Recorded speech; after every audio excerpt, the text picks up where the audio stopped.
looks like I was muted, but this is Radio Free Mormon, episode 444, Mormon Truth Bomb.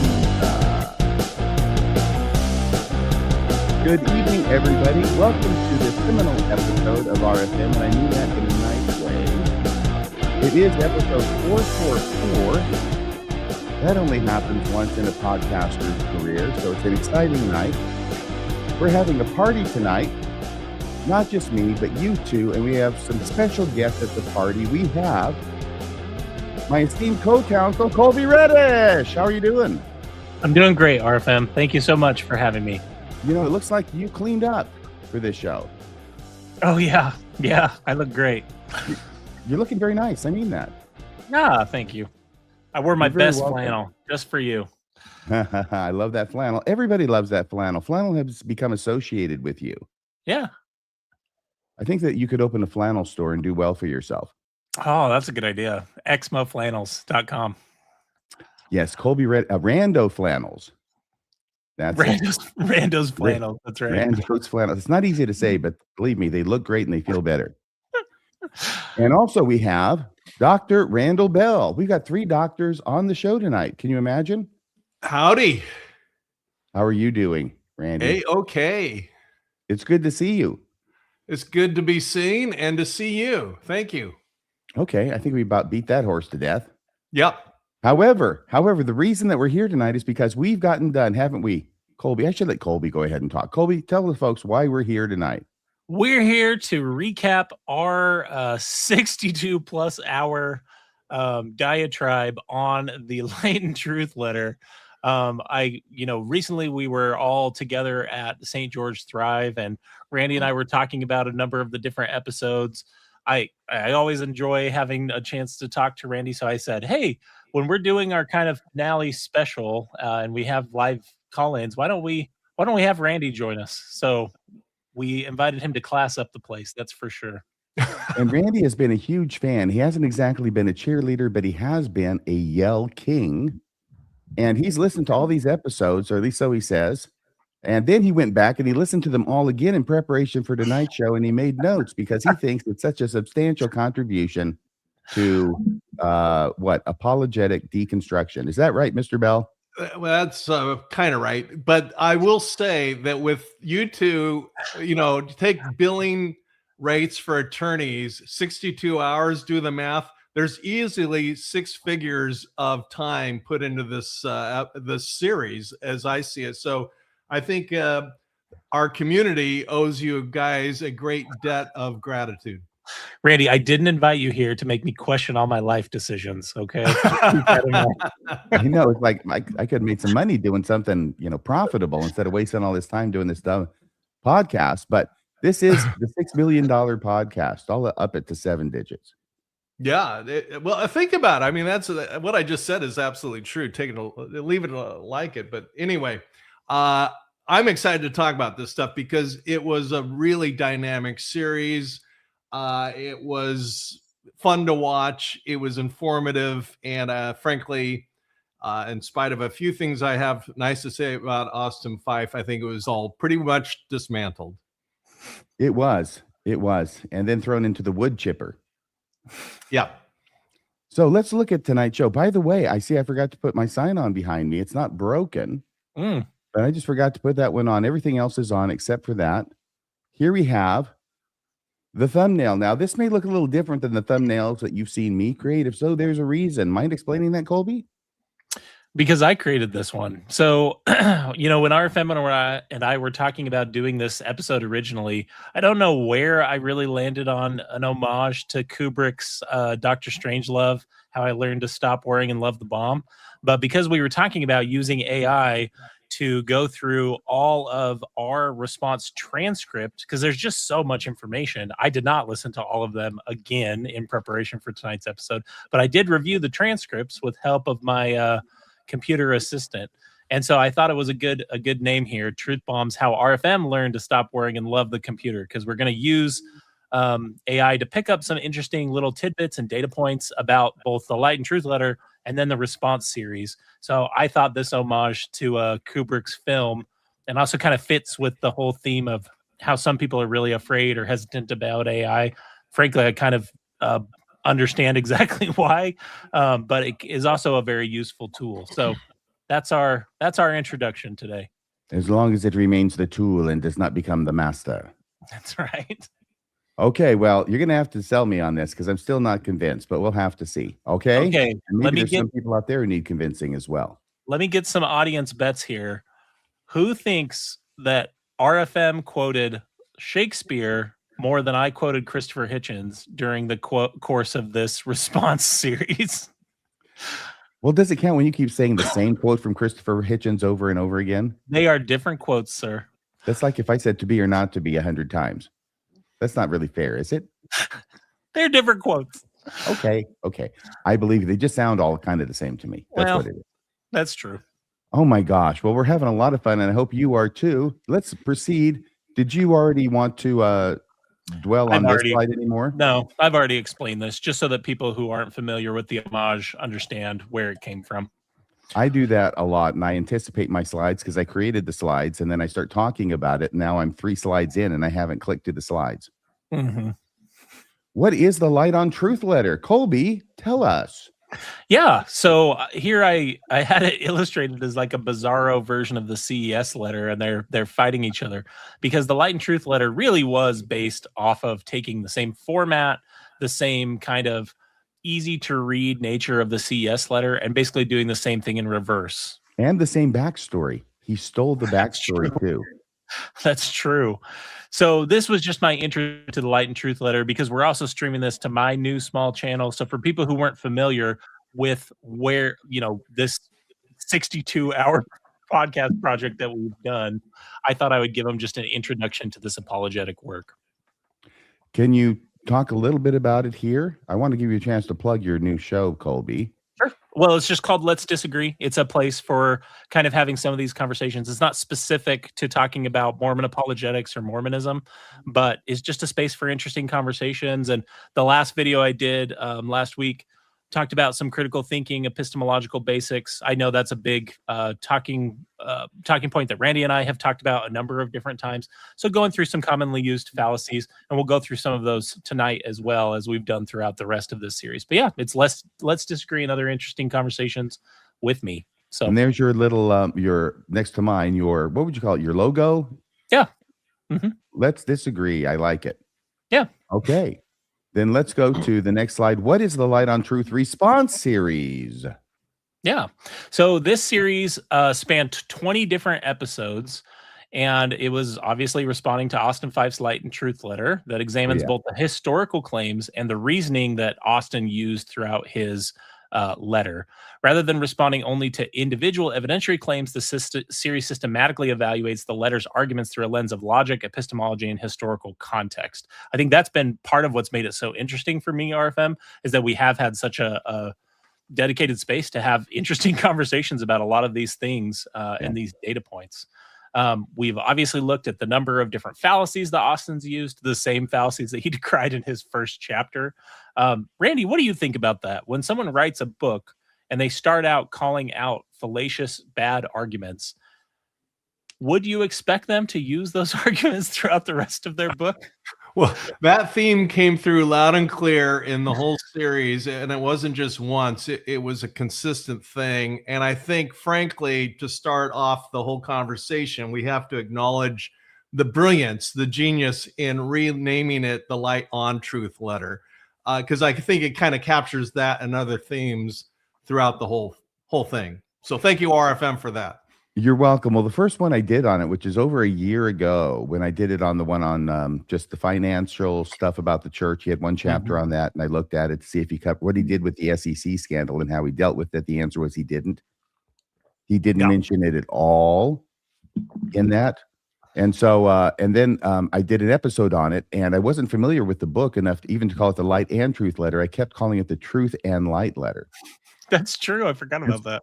Yeah, the inmates over at Psych Ward Radio made merciless fun of me for that while not touching any of my actual arguments.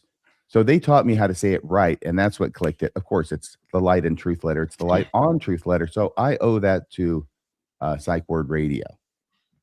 Well, then gratitude all the way around, because I think it made the whole series fun in my mind. Well, thank you. Thank you. I believe in giving credit where it is due. So we'll go back to this. And did you want to continue with this? I'm going to leave the screen for just a second. You continue reading, Kolby. Okay.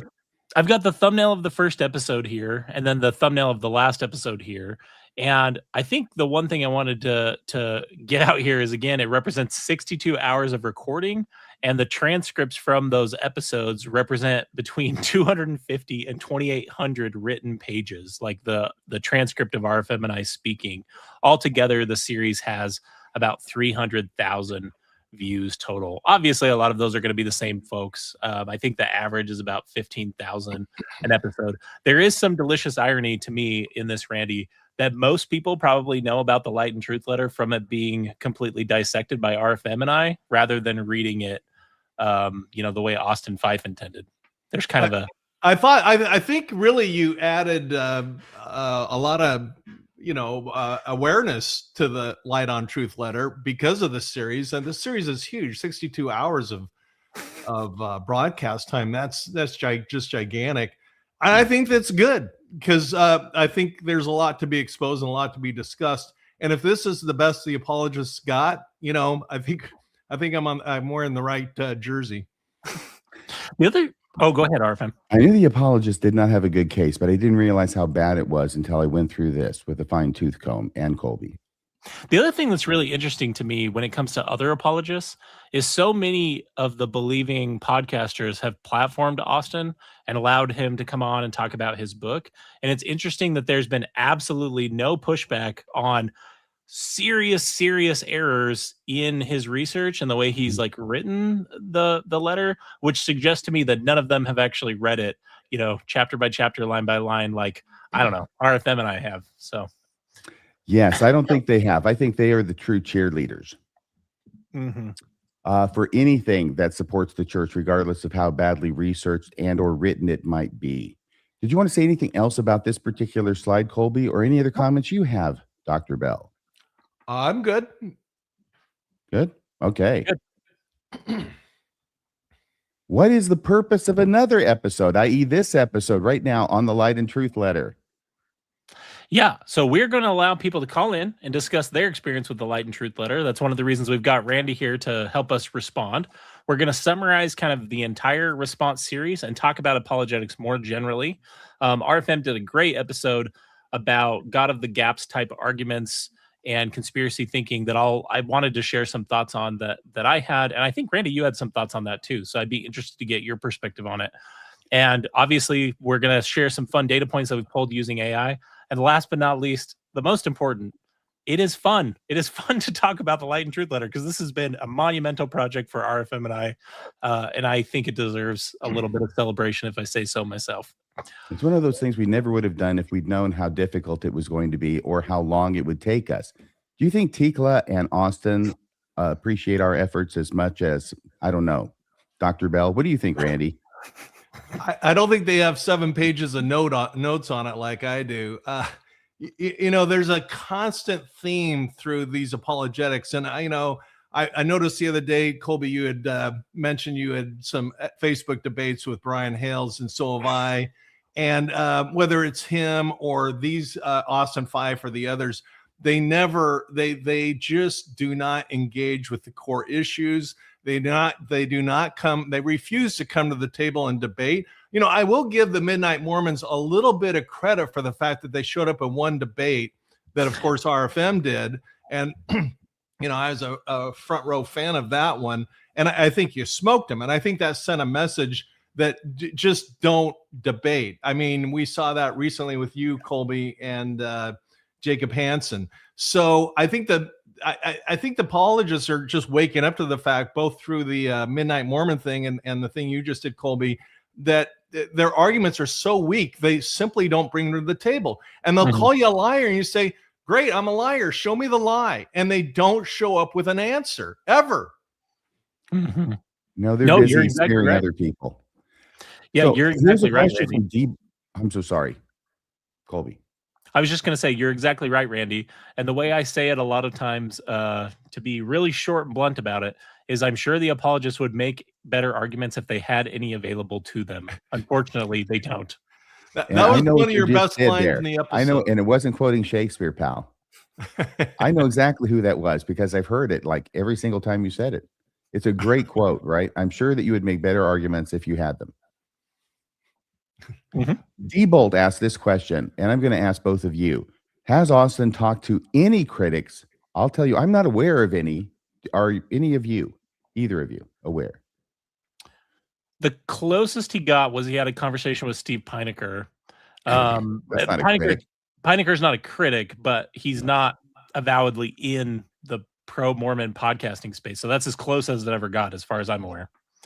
Right. And I'll say that his status as not being a critic helped out because he did ask him a few questions to help suss out some details of Austin's background experience, which didn't seem to make any sense when compared with the real world. And we did an episode about that as well.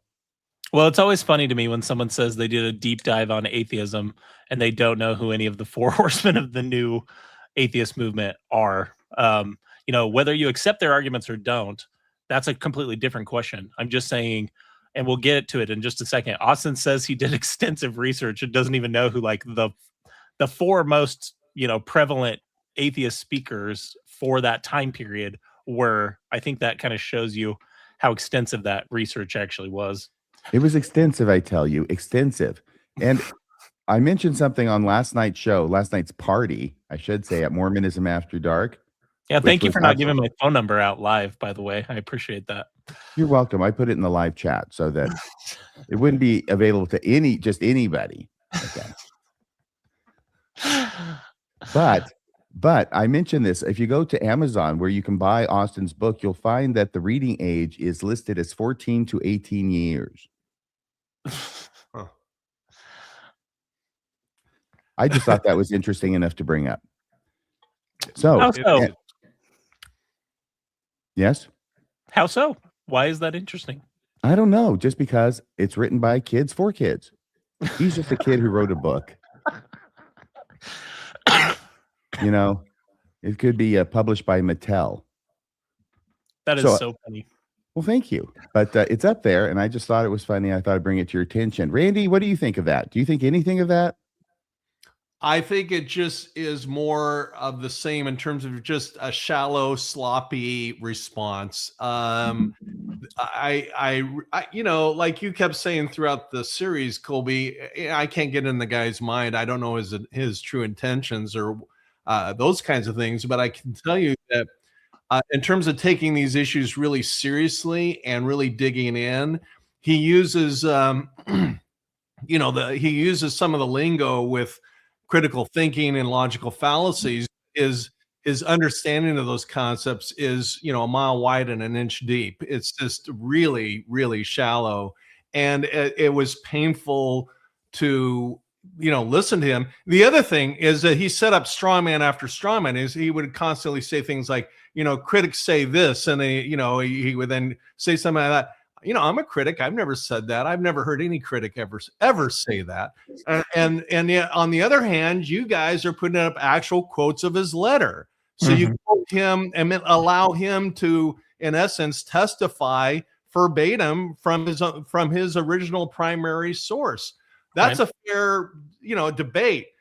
The fair debate on the critic side is fair and reasonable and rational, whereas his were just straw man after straw man, where you're scratching your head saying, nobody I know says that stuff. Right.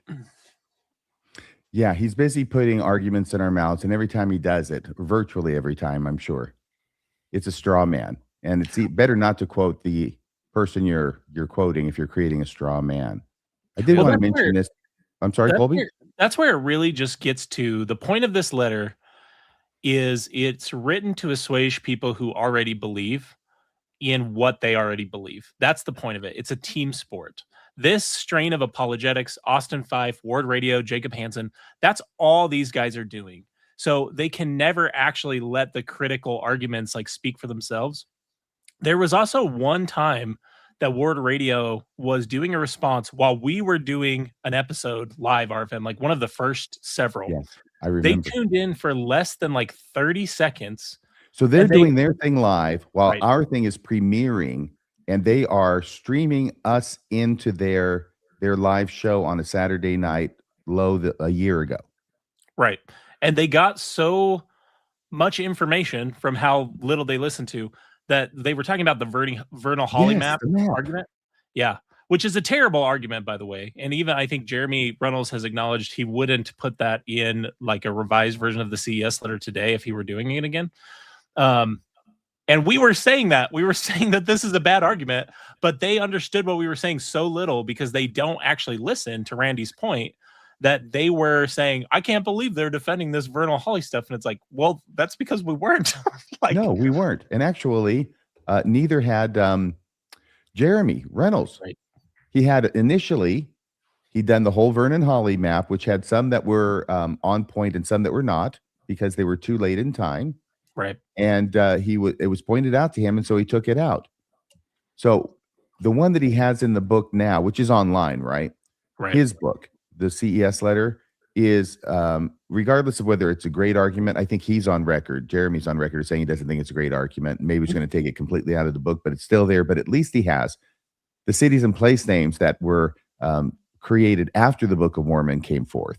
He got rid of those because those have nothing to do with whether they would have influenced place names in the Book of Mormon. Obviously, it's a simple matter of chronology. And yet, after he did that, then what this book does is it goes back to an earlier version of his book before he had changed it and criticized him for what he changed. And this was years ago he had changed it. It wasn't like it just happened and, oh, this is a reasonable mistake. Right. I had to put this up here. Number one, because it's a super chat. Number two, because it's Diamond Dave. And number three, because it's very, very funny. Austin makes straw man arguments on what he thinks the people he never will talk to will say. Perfect. Good one. Perfect. Love that one. And we all love Diamond Dave over here on this side of the Pacific. All right, so let's go to this next one. Oh, I did realize what this probably does mean, this 14 to 18 years old. What it means is that this book should only be read by 14 to 18-year-old computers, because that's apparently what it was written by. It's written by computers for computers 14 to 18 years old, and they'll get every reference. I'm just impressed it didn't say, a few months shy of your 14th birthday to 18. That would have been good. That would have been, you're right. Are you still using this slide, monsieur?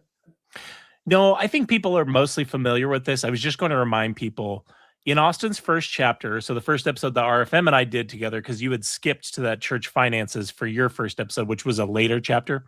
Yes. We pointed out that Austin has this gigantic list of manipulation tactics and logical fallacies. He's got a series of them: poisoning the well, ad hominem, straw man, appeals to emotion, appeals to authority. And they go on and on. This is just a representative sample. Exactly. I just wanted to remind people what we're going to look at over the next couple slides is how many times did Austin use these manipulation tactics and logical fallacies that he decried in his first chapter. And again, the importance of this, I don't think, can be understated. This is an internal consistency. It's one thing to get stuff wrong when you're referring to external material. That's going to happen from time to time. People make mistakes. There are times that I've had to do like very slight, none to the extent of like what Austin Fife should have done, but very slight corrections of like, hey, I said this, I should have said this. Hey, I misstated this statistic. I reversed it while I was reading it off of a slide. Yeah. We've done those types of corrections. This type of error, where you spend your entire first chapter laying out all of these arguments that are so manipulative, according to you, he literally in that chapter calls them an act of psychological rape. And then he goes out and uses them throughout the rest of his book. Almost, well, we'll get to how often he uses them here in just a second. Can you go to the next slide? Yes, sir. So here is my breakdown using AI to scrub through the entire thing, through the entire Light and Truth letter. I mean, we have pointed these out while we've been doing the response series, but this is actually just based on looking at the letter itself and only looking at sentence level hits. So what I mean by that is AI is not able yet to fully process this amount of text and look at like an argument the same way RFM and I might be able to, because we understand Mormonism better, obviously, than a computer is going to. So this is where these tactics are used in a sentence, and AI is able to recognize it and categorize it as one of these fallacies. So what I'm really saying is this is understating the amount of hits of each of these different fallacies. So as far as poisoning the well, where Austin discredits critics automatically by talking about their motive or their character, aside from the quote mines that he used at the beginning of each of his chapters, there were 27 sentence level hits where critics are framed as manipulative, abusive, propagandistic in a way that functions to pre-disqualify their arguments before any type of engagements. I've got some representative samples there. He used phrases like sheer hatred of the critical community, labeling critics as misguided, says that critics calculate the right things to influence the victim. Remember, in his first chapter, he repeatedly uses words like victim, target, psychological rape, which are just so unhinged to me. So there were 20 of those throughout the rest of the letter. And again, that's really understated. Randy, I know that you've got a real passion for critical thinking and your course that you do on this.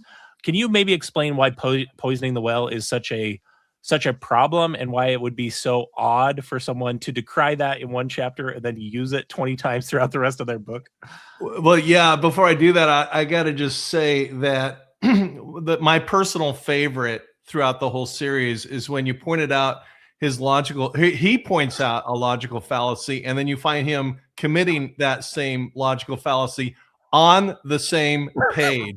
I was just laughing. Yeah, but poisoning the well is where you basically just do that. You go and set up your opponent in a way that makes them look ridiculous and from the get-go, so you don't even go there because it's already kind of dangerous. And frankly, let's remember that Austin Fife is a product of Mormon neurology, meaning the Q15 do this stuff all the time. Lazy learners and lax disciples and don't listen to opponents. That's poisoning the well, because we have Mormons love their labels. I did an episode somewhere where I literally went from A apostate to Z. I forget what it was. Zion's haters. You did that with us. You did that with both of us. Oh, I did. Okay, good. Yeah, and every letter of the alphabet, there was a Mormon label directed at us critics. I mean, Mormons love their labels, and that's poisoning the well. You know what was the most hurtful label on that entire slide that you had, Randy? Tell me. Rando. Oh, you grabbed that one, and being Randall, I applaud you for your brilliance, because that's one I would use myself if you hadn't already grabbed it. The name Randall, as in Randall Bell, actually comes from the Greek for rando. Yeah, I know. Yeah, Bart Ehrman could have told you that, but he was too nice. Was there anything else? Yes, the ad hominem. Yeah. Do you want to read that one, RFM? Sure. 11. So your AI, which you have fine-tuned to think like you, it's brilliant. 11 sentence level hits were identified in the Lite on Truth letter, where the critique is redirected from claims to critical psychological motives. Right. Examples: misery loves company and personal vendetta, ascribing those, of course, to the other side of the argument, the critics of his position. Yeah, my personal favorite here was when he went on the big tear about Costco, like comparing Mormon stories to like a podcast that would talk bad about Costco. And I just thought, like, this is just such a weird thing to pivot to when you're talking about like legitimate issues in the church, to compare it to like criticizing Costco. Yeah. I vaguely remember that, but it makes so little sense. It didn't really, I didn't create a file for it. It didn't register. It's just our next one, dangling Chad in the brain. That's right. Our next one was the appeal to emotion. And again, severely understated here, but the AI found 29 sentence level hits that rely on moral panic framing rather than actual argument.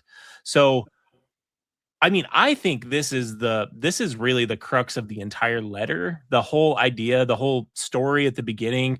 I told my wife that I lost my faith, and she told me that if I found more light and truth outside of the church, that she would follow me to it. All of that is an appeal to emotion. So it's like in the bedrock of what the Light and Truth letter is, that it has to appeal to emotion, which is, as Randy can speak to, like, appeals to emotion can be very valuable persuasive tools, but it's when we use an appeal to emotion in place of logic, in place of evidence, in place of like legitimately structured rhetoric, that it becomes a problem. You know, it did occur to me after hearing for the 100th time, and it's also in the description of the book at Amazon, about how his wife told me, if I find more light and truth outside of Mormonism, then she'll follow me. And she meant it. It occurred to me finally that what was unstated was which of them, Tikla or Austin, was the one who got to be the final arbiter on whether he had discovered more light and truth. That was not nailed down there, but I think I know what the answer would have been if it had come to that. What do you think, Randy? I think that he is just showing his true cards by the fact he won't show. You repeatedly invited him on the show, and that blew my mind because, if the Midnight Mormons called me and said, "Hey, will you be on your show? We want to try and rip you apart," I would be happy to go and talk to them. And the fact that you kept inviting him and inviting him and inviting him, and he kept blowing you off, that's a big tell right there. What does it tell you? It tells me he's chicken shit. I mean, you asked me, that's my answer. Let's face it, the Mormon Church claims 17.5 million members. We're down to 3 or 4 million people that actually show up. That means that 12, 13 million Mormons have nothing to do with Mormonism. And the people that are distilled down to the 3 or 4 million that show up, I hate to say it because this is kind of an ad hominem, but in my opinion, there's a lot of desperation and insecurity. And deep down, they know something's wrong. They're afraid to look at it. They're afraid to engage at it. It is so in contrast with the world I live in now, because I now affiliate with people with a variety of beliefs, frankly, from A to Z. But they all are principled. They will all show up for a principled discussion and defend their worldview. They will not defend their worldview. That's what it tells me. Yeah, it's just such a weird thing. I shared this with you, RFM. Earlier in the week, I went to a continuing legal education program. And just by happenstance, there were a few of the cases that were being presented at this continuing legal education program that I had actually been the attorney that had argued on several of these cases. And while we were discussing one of these cases, the attorney who was doing the training slightly misstated the holding of one of the cases. It was actually a little bit more than just slightly misstated the holding. He had it backwards. So I raised my hand and I just said, that was me being nice. I raised my hand and just said hey, I argued on behalf of this, this side of this litigation. Let me tell you, you had that a little bit backwards. My point in sharing that, and then I received, as I shared with RFM, I received a bunch of follow-up questions for people who are interested more in that topic. And the only reason I'm sharing that is not to brag, is to say, when you have put work into something and you really care about it, you are completely comfortable sitting there and fielding questions. I worked on these cases and argued these cases 2 years ago. And I'm still able to remember the nuances of the law that we were engaging on and where the pain points were for my case. Because it was one of those cases where I won most of the things, but I lost some of the things, and the other side won a few things. So that's why there was some nuance in talking about this holding. And I was excited to do that because it was something that I had worked on and I was excited to share. To your point, Randy, it's very weird that you would get an invite to talk to people who want to talk to you about your work and not want to talk about it. That is just a very weird thing to me. Yeah. And on top of that, let me just add, on top of that, I guess the call is to try and bring us back. To this day, I've been out of the church for a long time now, many years, but I wish it were true. If somebody came back and answered all these questions, there's something in me, in my DNA, and the fact that, the Bell family goes all the way back to Nauvoo and all of that. I wish it were true, but it's just not. And here they're given a golden opportunity to get us all back. And it's not just Austin Fife. I'm going to call out the Q15. Where's their defense of all these arguments of the truth claims? It's crickets. It's this overwhelming silence, and it's deafening silence. That's a really good point. Yeah. I'm sorry, what, Kolby? Which really speaks for itself. They don't have any good answers. That's the reality. The gospel topic essays were the best attempt they have at answers, and they're bad. They're real bad. He may not have answers, but he does have a new book. Oh, someone asked in the comments if we would be reading that. We absolutely will not be reading that. No. We have put in more than enough of, RFM and I are on a text thread known as the Exmo Avengers, and someone, you shared that he had written a new book, and I said, and we will not be reading it. It's someone else's turn to tag in. At the party last night, somebody asked, are you going to be doing a series on the new book? And I said, F no. I said, F no. But, it's amazing that this dropped like a year and a half ago in August. It'll be 2 years. And he's already got a new book out. This guy is writing these books. We barely get done critiquing one, and he's got a new one out. And the reason that surprises me is because usually people take a dump more often than that. A little twist there. Yeah, I would nuance that. Nuance that a little bit and say, you know what? I'll critique the second book, but you got to first show up and debate the first book. Yes, absolutely. And the new book is about how to keep people from leaving the church after they read his first book. It's true, actually. That's what it's about. Trying to keep people from leaving the church. That's the goal. But we don't want to actually talk to the critics of the church, the non-believers. We want to keep the people in without talking to them. So I'm sorry, you got appeal to authority. What's this one? I'll hit this one really quick. So we've got appeal to ignorance. We had 40 instances of one of Austin's favorite phrases. How did Joseph, whatever, across the rest of the letter, if not by divine means, how? His, questions that were often in that green text with the arrows on them. The argument from ignorance is inherently a shift of the burden of proof. It's the argument that because I don't understand something, or I want to argue basically like from perplexity, like because I don't understand something, that's the argument. That's why it's called argument from ignorance. And, that one was used at least 40 instances at the sentence level hit. Hasty generalizations about critics as a unified block. This one was interesting to me. By the way, Kolby, please don't go too fast, because I think those examples help me understand, like, how did Joseph know something, right? How is he aware of this thing?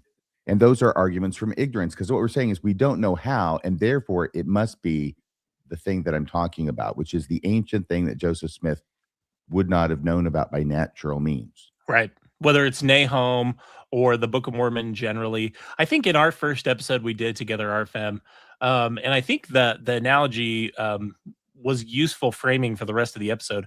I use this analogy talking about trying to determine the authenticity of a silver certificate or any other type of document that you're going to look at. If you can't explain, so think of it this way. We're trying to authenticate a silver certificate, and it's got the right paper, it's got the right year, it's got the right ink, but based on the year, we look at it and it's got the wrong signature for the Secretary of the Treasury. You know automatically, based on that it is not an authentic silver certificate. And so while it might be interesting to engage in answering the questions of how did the fraudster get the right paper, how did they get the ink to look right? This should sound very familiar to people who are familiar with what Mark Hoffman did. This is how he was able to be so successful as a forger. The fact that you are not able to explain exactly how someone created something doesn't then mean that it's an authentic silver certificate. There are pieces of evidence that are automatically disqualifying. And so while I think it's interesting to engage in explanations about where the Book of Mormon may have come from, or pieces of parts of the Book of Mormon may have come from, it simply is not what it purports to be, a translated record of an ancient text that belonged to ancient American Hebrews. It just isn't that. And so how did Joseph Smith come up with whatever, thing that Austin wants to gawk at is just irrelevant ultimately to answering that question. Well, when you put it that way, it does occur to me that my entire career in apologetics, and I think pretty much everybody who's doing this kind of apologetics in the Mormon church today, like Austin Fife, they're busy looking at everything else on the silver certificate except for the signature, which they know is there, but don't want to really think about too much. Yep, you're exactly right. On the hasty generalization point, unless you have anything on arguments from ignorance, Randy. No, we call it, I teach, as you guys know, I teach a class on critical thinking. We call it onus probandi. Mean, it's Latin, meaning if you made the argument, you got to defend it, which is one very clever thing that Joseph Smith did in Moroni 10 with putting the burden of proof on us or on the non-believer. It's not our burden. It's not the investigator's burden. If you're making a claim and the claim is that this is evidence that the Mormon church is the one true church, that's your claim and you have the burden to prove it. And yet they try and transfer that burden to others and take themselves out of it. And it's intellectually dishonest.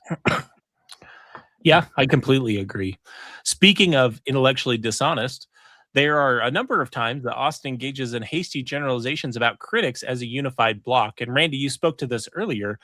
What it really looks like to me Austin did is he scoured Twitter and Reddit for the most unhinged or uninformed takes he could take from anyone who didn't believe in the church anymore.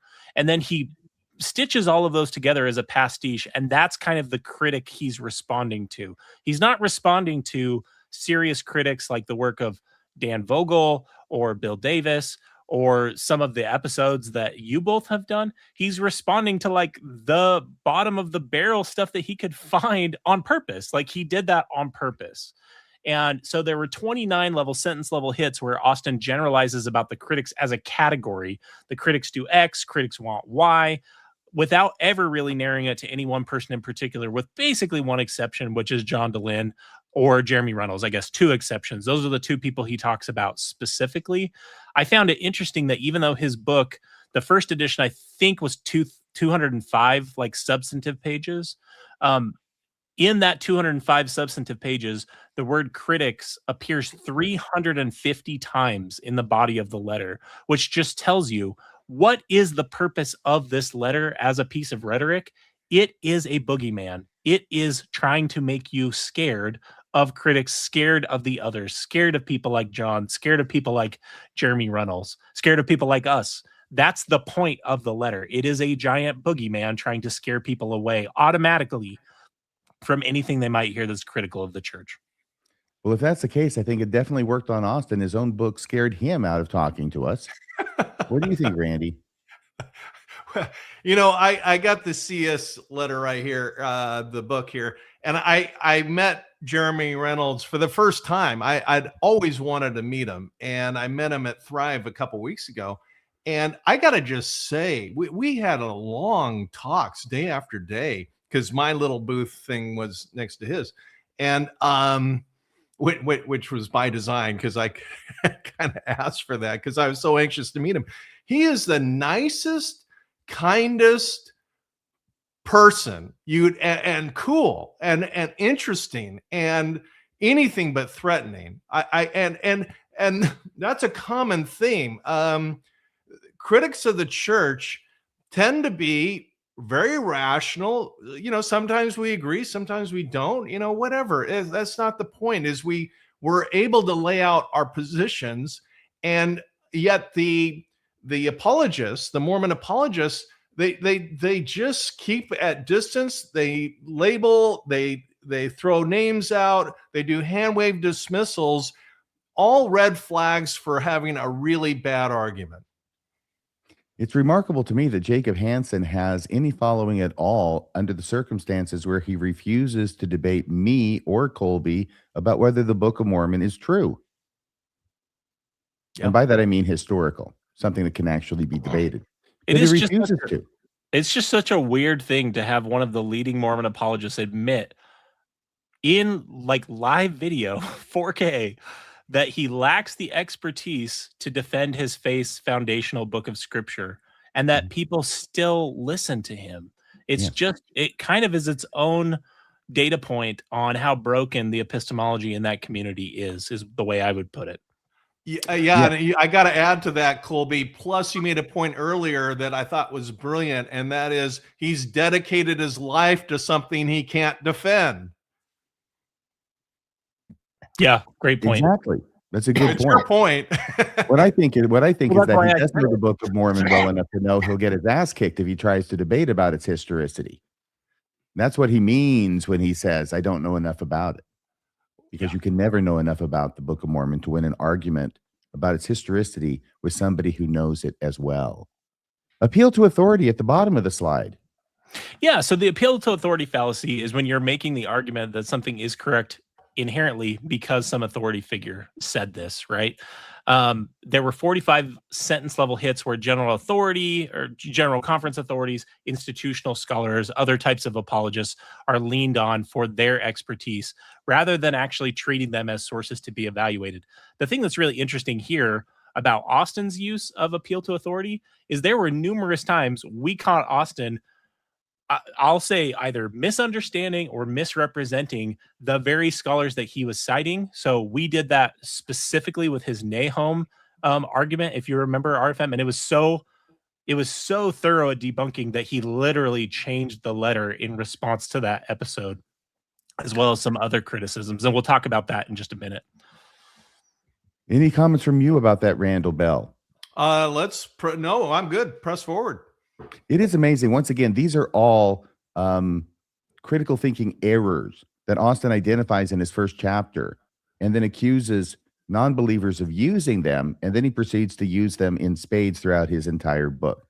Ironic is too small a word. I think we might have one last example. So I pulled together this little illustration because thinking of quote mining made me think of one of the opening scenes of Jurassic Park, where the guy's digging for the fossils there, and says, Grant's like me, he's a digger. And I thought Austin's sitting there saying he's like me, a quote miner, because Austin engaged in 21, and this is again ignoring the quotes at the beginning of each chapter. So you would have to basically double this amount. This is the in the text, not in the introductions to each chapter. 21 sentence level hits that match this snippet style quote mining. Quote mining is when you go look for, people do this all the time with like Charles Darwin's work or any number of different scholars' work. Well, they'll go find some line that they said that sounds weird, and it sounds like it's the exact opposite of what that person would say. That's because it usually is. If you go look at the quote in its context, it isn't saying what the person says that it says. My overall summary here on these is just in the ones we've looked at over the last couple slides. And again, these are severely understated because I was only instructing it to look for sentence level hits. We had close to 100 direct sentence level hits of these fallacies that Austin himself, I cannot stress that enough, calls manipulation tactics that should not be listened to. His book is just over 200 pages. That's one every other page that he's committing the same logical fallacies that he calls acts of psychological rape in the first chapter. Well, to be fair, he was quote mining when he said that. He did. That's true. Oh my gosh. Yes. So Austin, he is a quote miner sung to the tune of I'm a Girl Watcher. He's a quote miner. Okay. Every day. You know that song, Randy Bell? I've heard it, but it's been a while. It has been a while for me too, but this jogged it loose for some reason. Yeah. And I'm glad that you didn't ask me, RFM, because I've just gotten accustomed to laughing at references I don't get. Good. I have you trained well, young Padawan. All right. So I'm going to go to the next slide. Great. Hearing no objection. Oh, here was my overall fallacy use heat map. And this was my Austin's fallacy hour Sesame Street illustration. I had to share it one more time. Again, AI picked up on the same exact thing that I did. There's structural irony in a letter that you start with the first chapter that decries the use of these tactics, and then you use them all throughout the rest of your letter. So this heat map is just showing which ones were used the most frequently. So straw man, question begging, false dichotomies, appeal to authority, poisoning the well, and special pleading, on top of the ones we just looked at over the last couple slides. You are muted, sir. I meant to do that. And Austin did too, because I wonder if you remember, I know you remember that this is why this was the very reason why you had trouble believing that this was a serious effort on Austin's part, and that he wasn't just having us on by Right. listing all of these fallacies, these logical fallacies, and then so flagrantly committing them willy-nilly throughout his book. Do you still believe that? At this point, I believe that Austin is just engaged in some really severe trying to assuage his cognitive dissonance. So I think it's just really strong motivated reasoning. I think he meant to do this, and this was just a trap that you fell into. Yeah, we'll get to that, won't we? He's want to do that. So Did you already get to your interesting observation? I did. Yep, I shared that. The substance of Okay. it. Very good. Thank you. And then there's some more. Yeah, this actually goes to the question you just asked me. So while I was breaking this down and kind of having this interesting back and forth questions with the AI that had access to all of these sources, meaning both versions of the Light and Truth letter, and then our entire 2,500 page transcript. I asked, what are your thoughts on the intellectual capabilities of someone who so regularly engages in tactics that Austin described the way he did in the first chapter? And this is exactly the answer to the question you just asked me, RFM. So this is from your computer. Yeah. Does repeated use of those tactics imply low intelligence? The computer starts by breaking out. You're asking about intellectual capability, but what you've demonstrated so far is a pattern of rhetorical inconsistency. These are not the same thing. And then it makes the point that I think you have made before a number of times about apologetics, which is it actually is. I'm going to use one apologist in particular as an example of this. Don Bradley is incredibly intelligent. He is so intelligent that he sees connections where I think absolutely none exist. And the point that the computer is making here is that it is not low intelligence to use these tactics. These tactics involve understanding structure of arguments, understanding rhetoric, understanding how effective it is to engage in these tactics.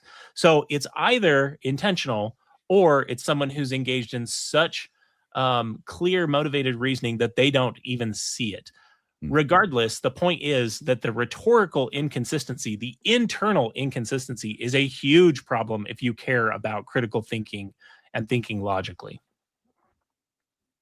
Very, very good. Any comments from you about that, Randy? Because I think the computer's wrong. I think Austin is just a dumbass. Well, you may be right, but he strikes me as a guy who suffers from the Dunning-Kruger effect, which is basically you learn a little bit about a topic and then you kind of overstate your case based upon a knowledge base that's really not there. When I teach the classes on critical thinking, I stress, look, you don't go to critical thinking jail for getting the wrong label, because there are literally hundreds of categories of cognitive bias. There are literally hundreds of logical fallacies. It's hard to keep them all straight. And sometimes there's a gray area, which one's the wrong one. But it's quite clear, in spite of that latitude when we use them, that he may be very, very bright, but in terms of his purported ability to engage critical thinking and get involved in the lingo, as I said earlier, it's very shallow, and he doesn't have a command of that. On one hand, I do want to say something nice about Austin Fife, because that's just the guy I am. I think it's cool that he will stand up and defend his worldview. I respect people that are willing to do that. At least at a distance. What? Sorry? At least at a distance. Well, that's where I switched to not being so charitable, because if you're going to defend your worldview, defend it. Engage. Come on your show and defend it. I think he quickly realized. I think he was very proud of himself, and he got obviously a ton of validation and accolades from the Mormon, the TBMs. But when I think your series came out, I think I'm just guessing, he quickly realized, hey, he got caught with his pants down around his ankles, and he didn't have a defense. So while I do admire his initial ability, He does what all Mormons do, what he's taught by the Q15 to do, and he doesn't apologize. All you got to say is, you know what? I got to go back to the drafting board. I'll be back and have better arguments, which I could respect. But he didn't even do that. Good point. The conclusion is already set in stone. It's just maybe changing the road a little bit as to how you get there. A little bit, yeah. Right. In fact, we'll talk about that a little bit more when we get to his two different versions of his letter. I think that's a great point, Randy. I just wanted to share one thought here while we're talking about kind of the overall strategy of apologetics. RFM, you did this episode recently about God of the gaps type arguments, and which are inherently an argument from incredulity, right? We don't understand how something was done, therefore it must have been whatever you want to put in there. Aliens, built the pyramids. Exactly. That was the example you used. And I had this thought the other night when Cammie and I were talking about apologetics. Apologetics, the point you made in that episode, RFM, that resonated with me, I called you the day after to tell you I thought it was such a good episode because you stated that apologetics is about inherently trying to make someone believe the less likely conclusion. That is what it is as an endeavor. And I thought about that. And as I was talking to Cammie about it, I shared this example in this analogy, which is apologetics often hinges on pointing out like one lone piece of a puzzle that we're missing to argue that what is almost certainly a street lamp, in this example that I've got here illustrated, could be anything other than a street lamp. They can argue that that could be a bus, that it could be a house, that it could be an Amazon warehouse, even though you've got everything but that one little piece missing. That's the type of work that they're engaged in. And that is effort that takes work. In that sense, Austin's argument, or Austin's work, Austin's book is no different because the prime engine of its arguments, as you saw, the most frequent fallacy that it uses is the argument from personal incredulity. And so if all you're using is over and over and over again, how did Joseph know whatever mundane fact you want to talk about?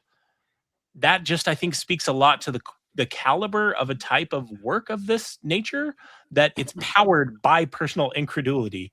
And I think it goes very strongly with your point, Randy, about Dunning-Kruger. Like, it's really easy to be perplexed by everything if you don't understand very much about the way the world works. They're like basic things that RFM and I were pointing out in the Light and Truth letter that can be explained pretty simply if you've had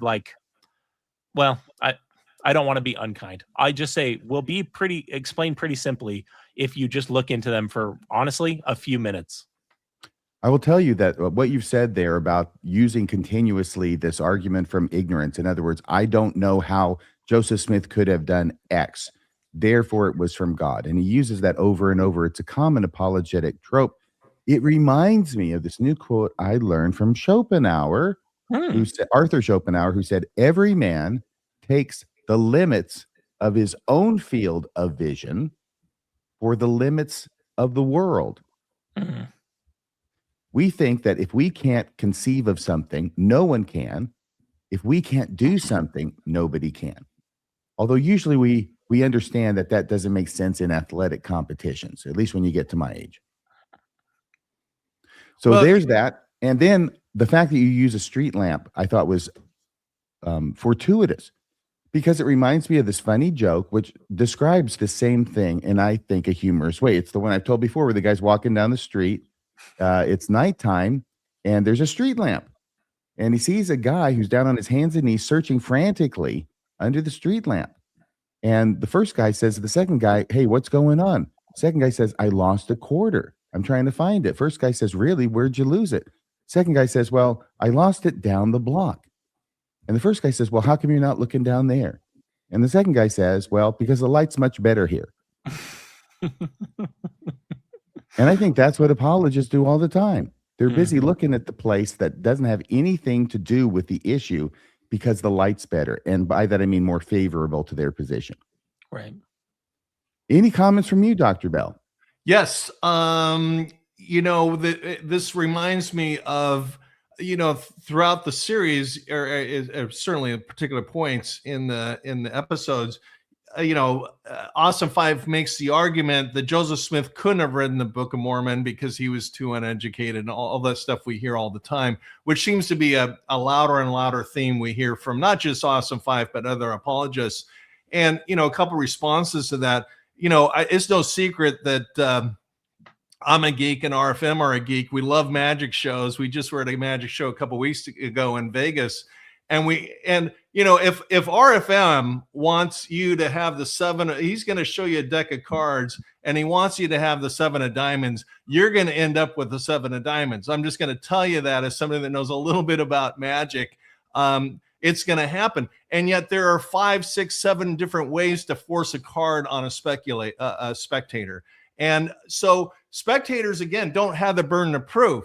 The church has the burden of proof to show the evidence for the Book of Mormon, but they're critical of the critics because there are numerous plausible ways Joseph Smith could have produced the Book of Mormon in a way that doesn't even resemble that where he just produced it, period. And there's no angel Moroni or anything else.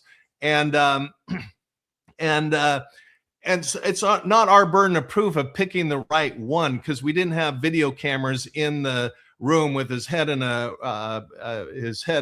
hat with a peepstone to know which one of the 7 ways he forced a card, which technique he used. But we know he forced a card, and that's made clear by a lot of the other things. So that kind of, I think, needs reiterating because they were such brilliant points that you made during your presentations. I do have to say, it occurs to me, Kolby, that as you mentioned that we have the unusual spectacle of Austin Fife arguing that Joseph Smith was too dumb to write a book in a book that Austin Fife wrote. I think that's pretty funny. It is funny.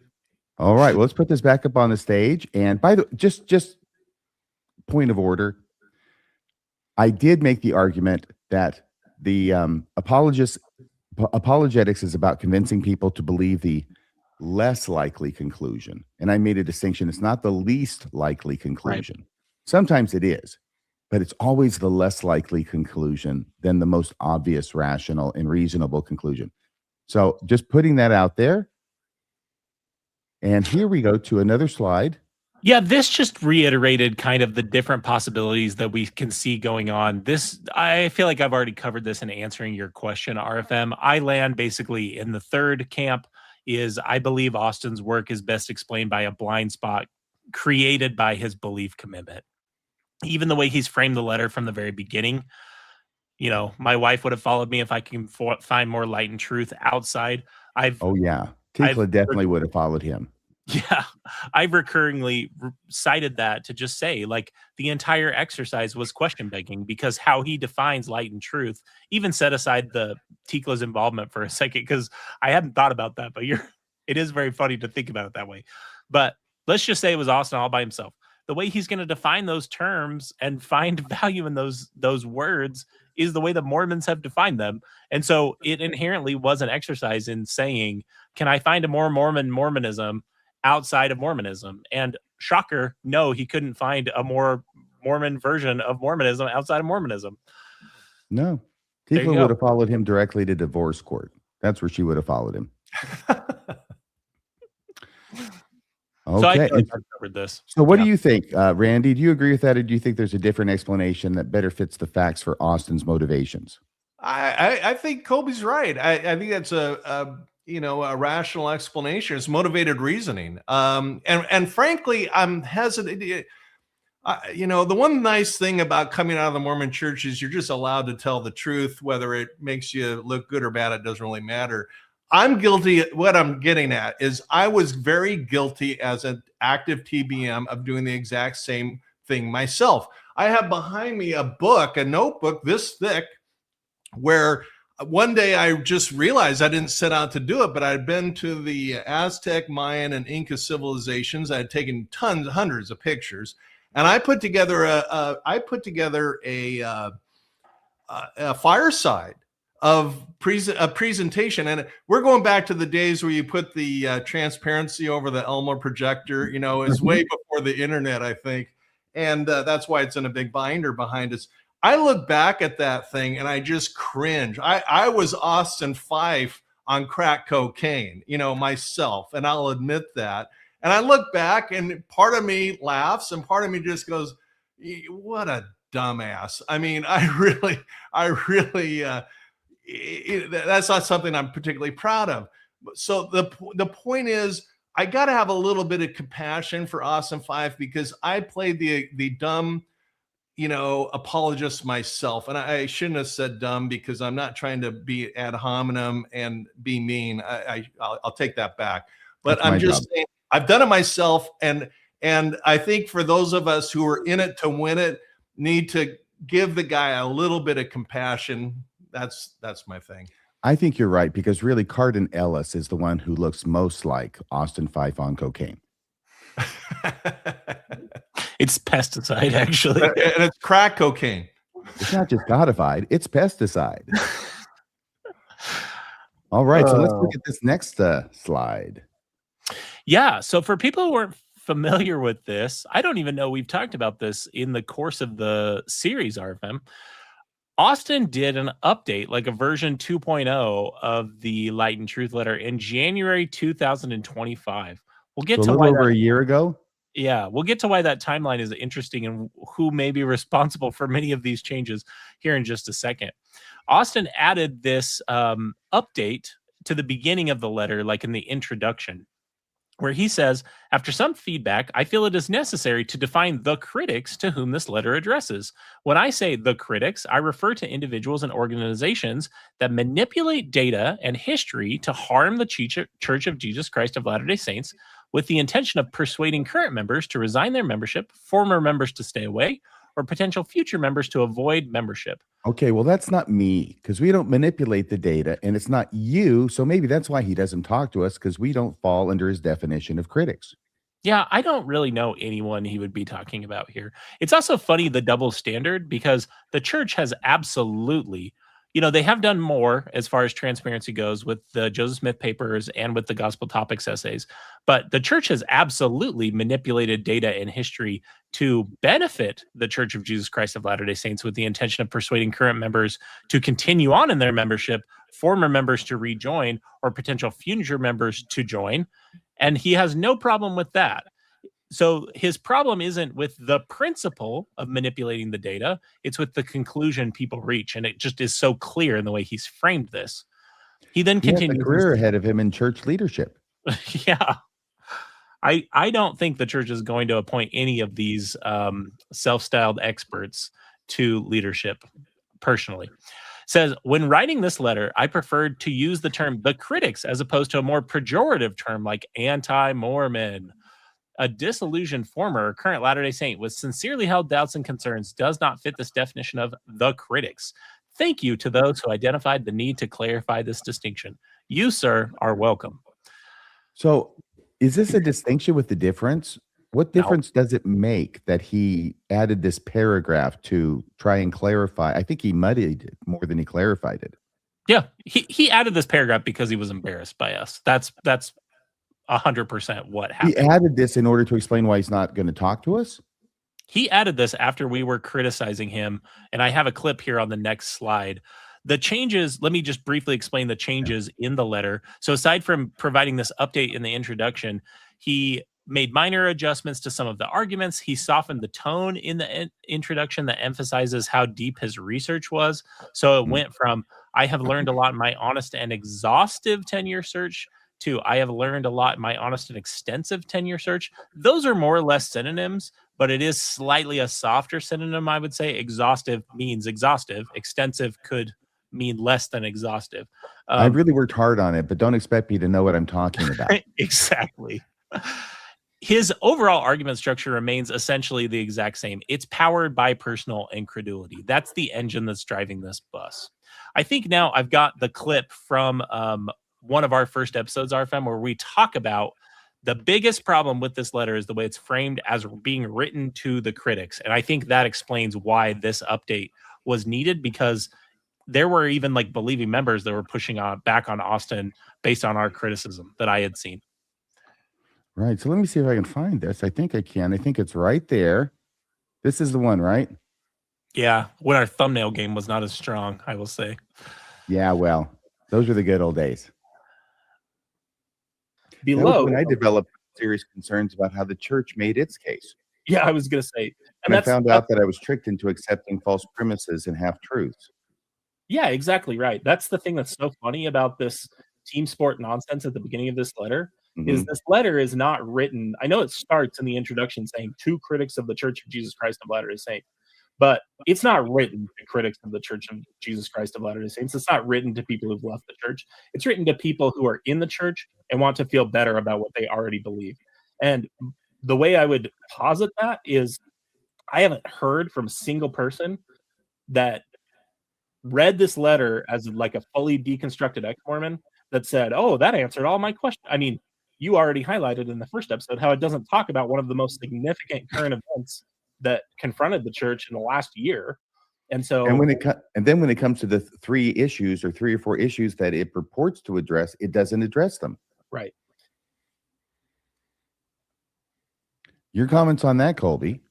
We were so young, so full of hope, so full of vim and vigor. And by the way, this bears repeating because I'm still astonished by it, but that's only because I'm so old and jaded, is that Kolby actually confessed to me, and he confessed to you too, if you remember. He actually wondered when we began this project whether this book might answer some of his questions and might cause him to reconsider his move to leave the church.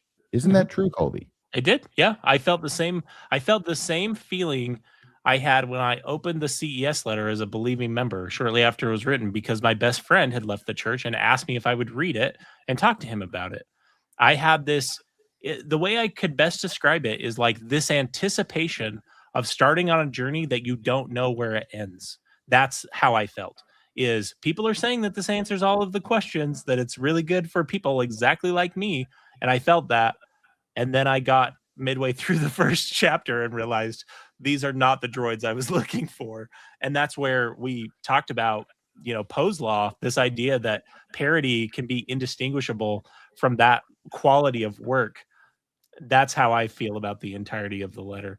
But yeah, you can see right there this criticism that we both had of Austin says his letter's written to the critics. It isn't really written to the critics because it's not engaging with the strongest critical position.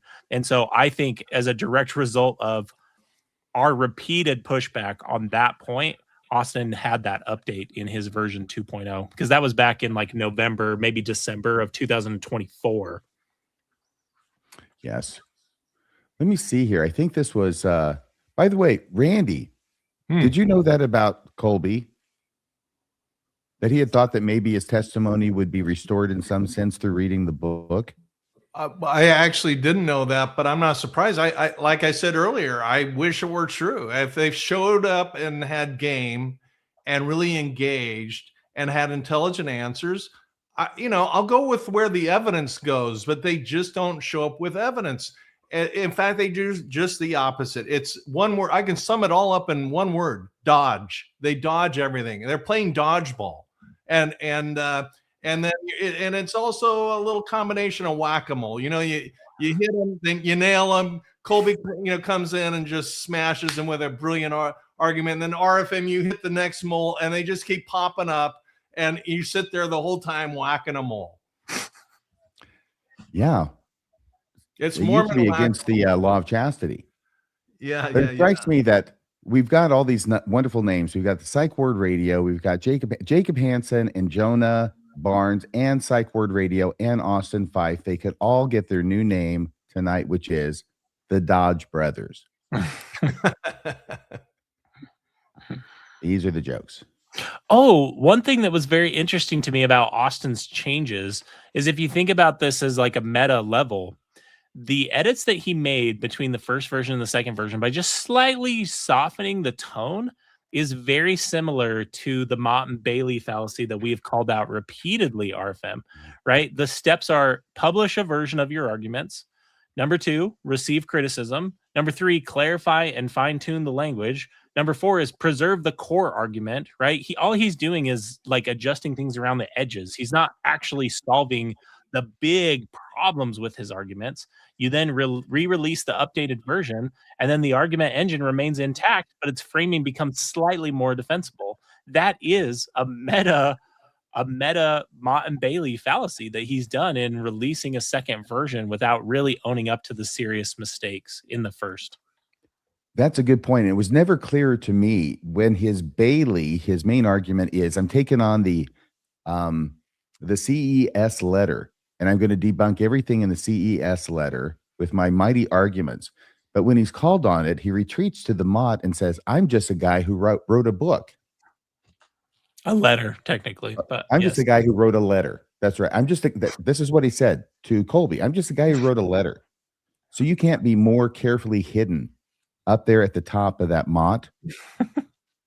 Because how do you attack? Well, that's completely, you can't get to me. I'm just a guy who wrote a letter. Mm-hmm. But that's the difference between the Mott and the Bailey, where he's actually saying, I'm destroying the CES letter. Exactly. Any thoughts from you, Randy?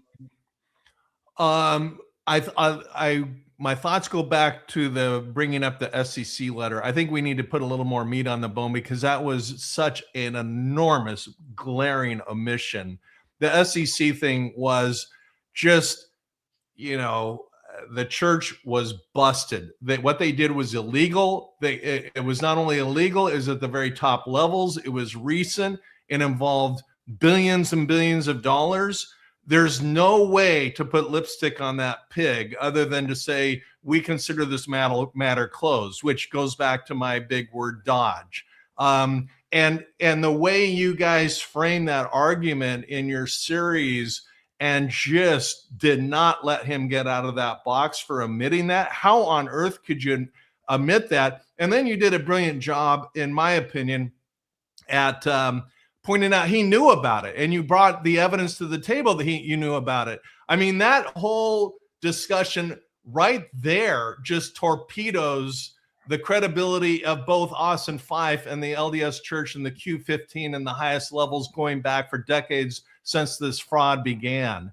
And the SEC is this one thing, but you could say the same thing about the BSA child abuse. There were sections in your episodes talking about, sex abuse cover-ups and the $250 million. I mean, we're all in court. We know what anything over 10 million raises eyebrows in verdicts and settlements that goes around, the newspaper that goes around to the legal community. That's another dodge, which he doesn't really address. And then the Prop 8, in terms of the power struggles with Prop 8, and that's a fraud where the church manipulated the California elections. And that's just current stuff. This is a theme that goes back to the very beginnings of Mormonism with under the labels of sex, power, and money, the Nauvoo expositor. I mean, since when do you go in and burn down a printing press? That's a power play like pretty much unprecedented in U.S. history, going back to Joseph Smith. Sex, I mean, give me a break. Secret wives that you don't even tell your wife about, and they're down to 14 years old. That's just so revolting. And then the money and Kirtland Bank scandal, both historically and currently, Austin Fife dodged every one of those landmines and dealt with little piddly stuff. I love your Mott and Bailey thing because he dealt with the little things he thought he could, which are benign, frankly benign, and didn't even do that well. It was just an explosive disaster for anybody who's got 2 brain cells north of a rock. I love that, Randy. Wow, I've got to add to that. And that's saying something. Well said. Thank you.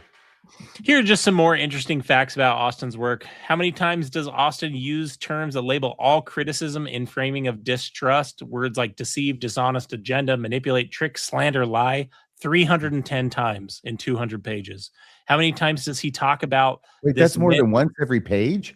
More than once every page. Almost like twice more than the Book of Mormon mentions Jesus. That's right. Discuss the myth of infallibility, try and bifurcate infallibility and doctrinal inerrancy. He does that 50 times. Present a false compromise 76 times. How many times he references mockery or name calling? And in this sense, I mean directed towards the church. So basically stoking that persecution complex 55 times. So in a nutshell, the central reasoning problem in the Light and Truth letter is that it is an argument from ignorance. It repeatedly treats unanswered questions about Joseph Smith's abilities as evidence for divine authorship when a lack of explanation is not evidence for any particular explanation. Well, what else would you expect from Austin Fife but an argument from ignorance? Just saying. It's his bread and butter. It's his bread and butter. This is some interesting facts about the response series. So over the course of the response series, the illustration I've got here is I've got William Shakespeare on the left, RFM, well, some AI amalgamation of different versions of RFM that have been fed in over time. It doesn't actually look like you anymore. Same with Shakespeare, by the way. Yeah, true. Christopher Hitchens and then myself. And I'll get to why we have those two figures here. So for people who bet on which one was quoted more, RFM spoke for between 52 to 55% of the average episode. In part, that's because there were, I think, 2 episodes that I was not part of, the first one and then the one that you did with the women on women's issues in the church. Otherwise, it would have been substantially more if you had just calculated the episodes that you and I were on. Probably. I speak faster than you. 75%. I speak faster than you, so that would have been why. I'm going to tell myself. Over the course of the series, that resulted in RFM speaking for roughly 360,000 words. I spoke for the remainder the majority of the remainder at approximately 315,000 words. For reference, the Book of Mormon is approximately 270,000 words. We had a few other guests join us. Jacob Prescott joined us to talk about LGBT issues in the church, and Elsie Walker joined us to talk about abuse issues in the church. You had the women's panel talk about women's issues in the church. Altogether, those episodes were about 12,000 words. So the total word count of this entire response series is 686,000 words, which is 2.5 times the length of the Book of Mormon. In fact, as you can tell, each of us, RFM and I both, spoke over the length of the Book of Mormon during this series. RFM was almost 100,000 words over it. This is like the sealed portion. It's like the sealed portion over just 20 recording sessions. And then my fun little facts I pulled here: in 20 sessions, I quoted or referenced arguments made by Christopher Hitchens 19 times, while RFM quoted or mentioned Shakespeare 26 times. Now, RFM asked me to try and pull this data, so I didn't do it just to be a jerk. He asked me, how many times did I interrupt you during the course of the series? And the AI was not able to calculate that, largely because there's no real signal. It's not listening to the videos. It's working from transcripts. I thought it was because it couldn't count that high. And let me just say, since I understand I'm making the comparison to the Book of Mormon here, I'm not saying this is the same work as the Book of Mormon. It's not a narrative. But it just goes to show when folks like Brian Hales do the stupid argument of, but where did the words come from? The amount of words is not necessarily that impressive. Like, we've engaged with a serious breadth of topics over the course of this series, and we both spoke for longer than the Book of Mormon is. So given enough time, given enough flannel, given enough claymation, you can do it too. Well, that's good to know. Any thoughts from you about these amazing statistics, Randy? No, I think my last diatribe, I used my capital. That was really good too. My ears are still ringing, and so are Tikla's. How accurate were our criticisms compared to the original, to the letter itself? Is that what that's about, Kolby? Correct. Yep. This is our response compared to Austin's response. I tried to use a symmetrical framework. I have this kind of standard 6-point analysis that I'm doing when I'm responding to things to make sure that I'm getting it accurate. And then I do it when people respond to me. I may or may not have invented this after I had some exchanges with Jacob Hansen. So the 6 points of basically how fair are criticisms that I've used, and I've now used this for years, is number 1, the accuracy of representation of the opposing arguments. So how much are you straw manning versus how much are you allowing your interlocutor to speak for themselves? Number 2 is use of evidence in sources. I'll speak more to that in just a second. Number 3 is how responsive it is to the actual criticism. Are you actually dealing with what the person has said, like the full extent of their argument? Number 4 is logical consistency or use of fallacies. 5 is the scope and completeness of engagement, and 6 is the rhetorical fairness. Now, a few caveats I wanted to add here is, and I've talked to RFM about this before, this bot that I have worked with now for years has some long-term directives in it to be very fair, to not do what most AI models do and tell me what I want to hear. So I've like built in some longer term sideboards and protections. So that's one of the reasons that it didn't, as you notice, it didn't give us a 10 out of 10. It gave us a 7.7 out of 10 for the that total. tells me that your AI needs some tinkering. The one last thing that I wanted to say as far as like use of evidence goes is the AI is not in this prompt that I used. It is not doing external fact checking. That just would have been too much. And some of these things are too subjective. So it's just looking at, did you have evidence in the places that you should have evidence? Did you have sources in the place that you should have sources? It's not actually checking like we did. Are you actually accurately quoting those sources? It's looking for the sourcing itself, if that makes sense. So yeah, overall, you can see that Austin's, how well he represented opposing arguments was rated as a 5 out of 10. His use of evidence was a 6 out of 10. How responsive he was to the actual criticisms was 4 out of 10. Logical consistency, 5 out of 10. Scope of his engagement, 6 out of 10. And rhetorical fairness, 5 out of 10 for a total of 5.2 out of 10. It makes me wonder what a 1 would look like. It's drawn in crayon. And our overall score was a 7.7 out of 10. The things I thought were impressive was the scope of engagement, because we did basically, this was a thing that we talked about at the beginning. We wanted to go through it line by line, chapter by chapter, which we did. So we got a 9 out of 10 there. Responsiveness to the criticism, like how fair we were and accurately stating Austin's arguments, both in how he represented them and then responded to them, both 8 out of 10s. And then the other 3 were 7 out of 10s. What do you think about that, Randy? I've got a question. I think it's very telling, but I do have a question. Sure. From my memory, this is the question, but I couldn't remember Austin Fife actually quoting like a transcript from a Mormon Stories episode or one of your episodes, or Rebecca, Landon, anybody. I don't remember any direct quotes from critics. And yet you did over and over and over and over again. You quoted right from his letter. I just want to ask, did he ever quote a critic verbatim? Aside from like a few quotes from Jeremy Reynolds and John DeLynn, he exclusively, to my memory, quoted Twitter. I think that goes hand in hand with a statement in response to a question Steve Pinecker asked him about how he did his research. He literally said, I am not making this up. I wish I had the timestamp so we could pull this up. He said that his knowledge of atheism was social media meme-based research. I remember that because I commented on it. See, that's kind of goes to my point. These statistics obviously are very telling, and they obviously lean in the brilliance of your episode.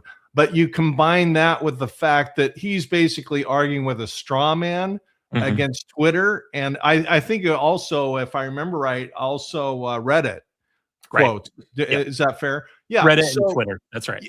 So he's arguing with some Reddit and some Twitter paraphrases. You're arguing with what he actually said. I think if that were somehow factored into these numbers, that'd be the spread would be even wider. Yeah, I think you're right. I think we'd be even higher. I agree. If you'll go to the next slide, RFM, I did have it pull also a one sentence summary on why it scored the way that it did. And I also had it call us out for our most persistently used logical fallacies and how often we use them. So we'll talk about that in a second. Okay. Our summary, Austin's summary, his book covers many topics and cites apologetic sources, but frequently engages simplified versions of critics' arguments, categorizes criticism as rhetorical manipulation rather than addressing the strongest forms of the argument, and sometimes relies on circular assumptions about supernatural explanation. I really wanted to read our summary because I think it tells you why we got 7 out of 10s in some of those categories. Directly quotes the letter and analyzes step by step across 686,000 words of discussion. This series is highly responsive to the original argument, though occasionally rhetorical tone, sarcasm, mode of attribution, or claims about scholarly consensus pushes conclusions slightly beyond strict analytic neutrality. Now, here's the one beef I have with the AI that ran this, is There is fallacious ad hominem, where you are using ad hominem to sidestep the actual argument. You're going to discredit the source and not engage with the actual argument.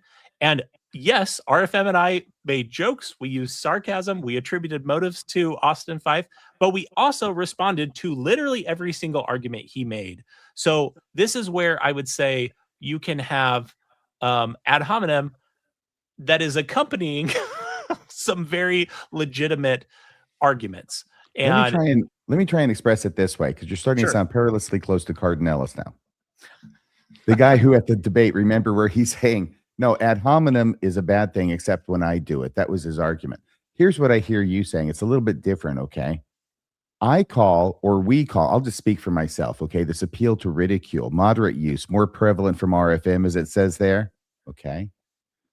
Appeal to ridicule, that is not necessarily a logical fallacy. That's actually, it's logical the way I do it. So you see, when I do it, it's okay. The thing with Austin is, all right, I don't call him a dumbass so you won't listen to his arguments. I dismantle his arguments and then identify him as a dumbass for having made them. That is the point I was trying to make. Thank you very much. My most prevalent logical fallacy was attributing motives to Austin when I probably should not have. And I actually talked about that in the conclusion episode, how I wish I had done less of that. I would note, even though those were our two most used logical fallacies, they were both rated at moderate use, not high use or very high use like several of Austin's categories were. When it comes to overstatement of scholarly consensus, that was low. Genetic fallacy, which is the argument that like Austin is citing apologetic sources here.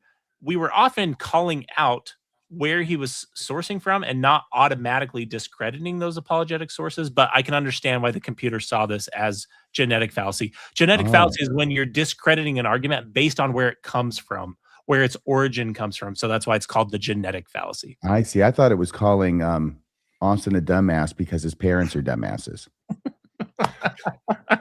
That's not the genetic fallacy, though. No.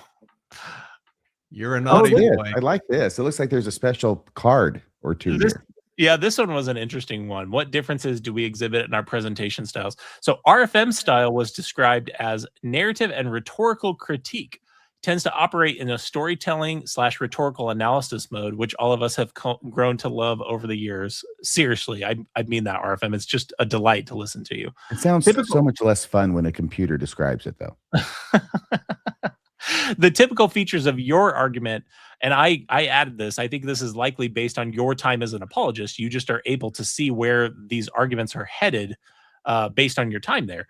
You were typically explaining what Austin is trying to accomplish rhetorically. So like why he's arguing what he's arguing, why the arguments are framed in the ways that they are, your use of analogies and humor, and then you move very seamlessly between analysis and commentary. So it summarized your style as really a meta-analysis of rhetoric, which I think is a pretty high compliment, even if it does come from a computer.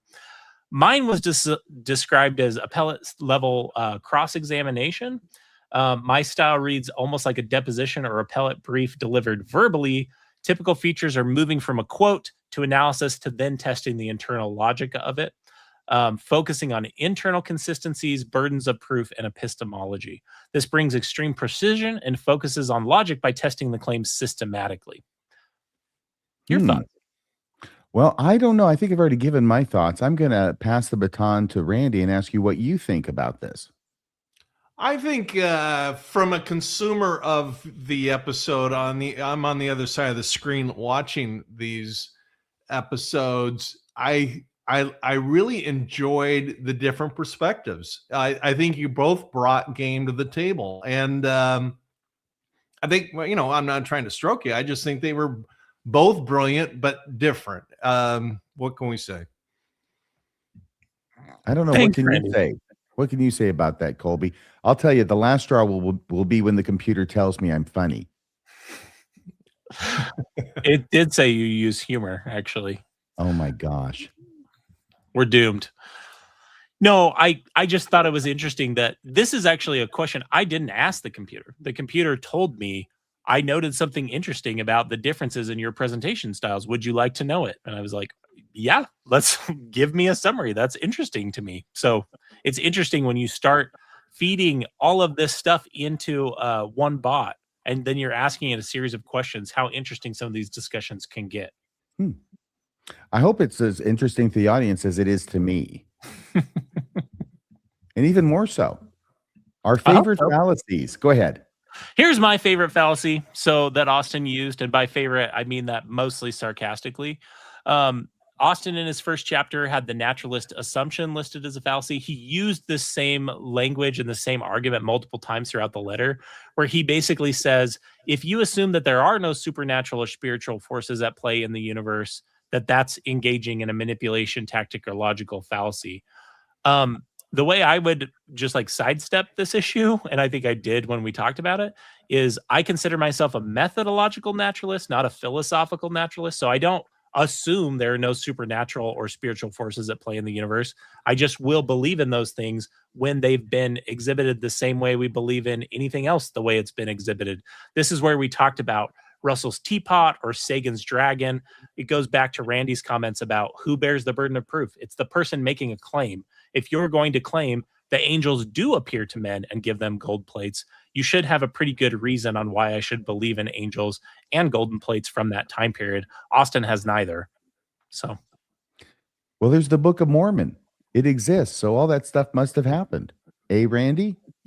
Yeah, I hear what you're saying, Kolby, and I agree with you. I think it's a fine point. I would say it doesn't have anything much to do with naturalism or supernaturalism. It has to do with issues like, where's the DNA? Where's the archaeological evidence? I mean, let's engage the realities, supernatural or not. Let's just engage the claim that this is a historical document. And yet, is that backed up by the linguistics? There's a whole series. And the Book of Mormon, I'm sorry, I wish it were true, but it gets an F in every category. I mean, it's been proven so many different ways that Hebrews did not come over here. That was a prevalent myth at the time of Joseph Smith. And he certainly was not the first person to come up with that. That was a prevalent discussion when they were back around Dartmouth, and there were lots of people talking about it. I mean, one of the books I got here is View of the Hebrews, wherever it is. Ethan Smith's son was a contemporary of Hiram Smith. So where's the DNA? I mean, he never. It's always a dodge. There's never an engagement with the actual evidence, supernatural or natural. That's a secondary issue. You know, I've got to say that this reminds me of a recent text exchange I had with Jared Halverson. And I was going to talk about it last night, but we were having too much fun. So here where it says critics who have naturalist assumptions are closed-minded by definition. This was the point that I think he was trying to get across to me, which is that because I don't typically go to supernatural solutions to problems, that therefore my epistemology is more limited than his. So really, if you want to look at this a different way, this is what Austin is saying here in bold. He puts on the right. Critics who have naturalist assumptions are closed-minded by definition. Let's examine that a little bit. He could just as well say critics who do not believe in leprechauns are closed-minded by definition. Right. Critics who don't believe in unicorns are closed-minded by definition. So that's really what he's getting across. He wants to leave open the field for the supernatural stuff to happen, because obviously it does have to happen for Joseph Smith to have been telling the truth and for the Book of Mormon to be true and the Mormon church to be real and God's only true church. All that stuff has to exist for those things to happen. And yet what they want to do is say, not only that, but that we are the ones who are the closed-minded ones because we don't believe that that's what happened, I think is really what it is. And when you were talking there for a second, Kolby, it made me think of some quote from some guy, which you may have quoted a number of times, but it has to do with extraordinary claims require extraordinary evidence. Mm-hmm. Who said that? Sagan. Yeah. Okay, so not Christopher Hitchens, but I hit on a Sagan quote. All right. It makes sense, right? But when it comes to Mormonism, they make extraordinary claims. They don't even give average evidence. They don't even give the level of evidence that you would expect if it were not an extraordinary claim, if it were just an ordinary claim. That's how bad they're falling down. Right. Okay, any comments before we go to the next slide where I'm going to start adding a few things and some video clips of my own? Randall Bell, what do you think in Kolby 2? Well, I've said this before. When I teach critical thinking, the simplest way to think about critical thinking and hit 80% of it with just the simple concept of Aristotle, egos, logos, and pathos, and I added duos. So ethos, is it ethical? Is what's going on ethical? Is it logical? Is it pathos? How does it connect emotionally, and how does it kind of vibe? And then duos, have I looked at both sides of the story? And unfortunately, Mormonism is all pathos. It's all emotion. Now, that is one of the 4 categories. I'm not down on it. How do things feel? Because our emotions can, be very helpful in making smart decisions. But it's got to be tempered with logic. It's got to be tempered with ethics. And you got to look at both sides. And I did not see a theme of Austin Fife doing anything but pathos. If you have one more category added in there, you'll have your own collective witness model. Can I pull up one comment here? Someone asked me, how do I account for propositions that exist outside the human mind if they are intrinsically mind dependent? It's difficult for me to understand without a specific proposition the questioner has in mind. So if they can give me one, maybe I can better understand what they're talking about. But what this hints at to me is this problem of hard solipsism. You guys are familiar with the idea of solipsism, right? Like, how do you know you're not a brain in a vat? How do you know you weren't created 5 seconds ago with programmed memories? This level of what is a solipsism, though? What's the definition? Solipsism is the belief. I think it's I would have to look up the exact definition. Looking it up, Captain. Because I don't want to misstate it. I can't see my freaking home keys here. Solipsism. Okay. It's the view or theory that the self is all that can be known to exist. So sort of like Descartes. Descartes, yeah. I think therefore I am. Yeah. This level of skepticism is just very silly to me, because how would you determine truth claims that exist outside the human mind if they are intrinsically mind dependent? What they're hinting at is, how can you rely on your sense data? How do you know you're not a brain in a vat? No one can solve this problem, theists included. You have to assume that we share a reality and operate from that assumption. I suppose anything could be justified or harmonized or argued to be real if we're incapable of conceiving it or interacting with it with our mind. Is that what you mean? Is it a wood tool?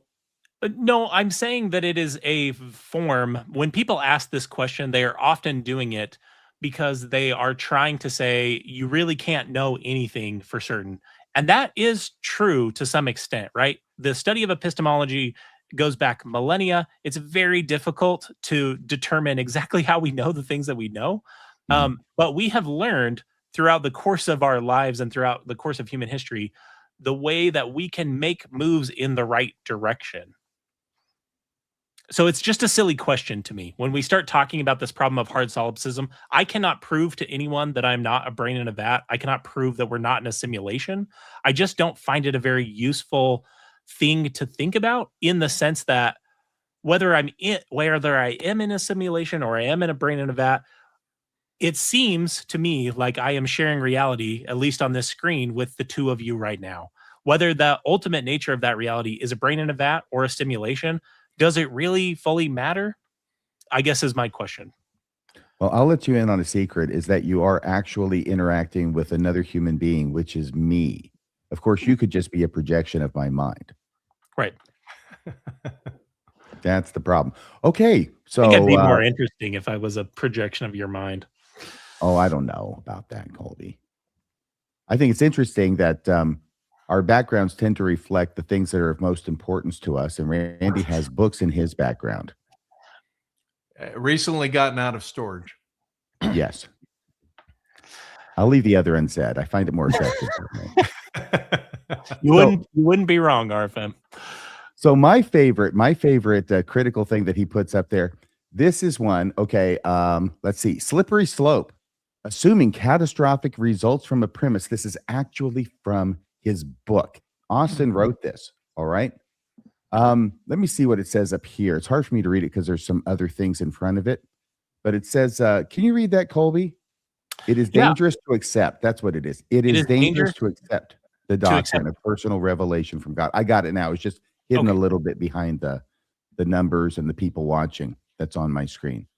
It is dangerous to accept the doctrine of personal revelation from God. Before you know it, this is his example of this logical fallacy, right? Before you know it, we'll see criminals committing heinous acts claiming revelation from God. And then finally he says, it is a false idea meant to exploit the target's risk aversion.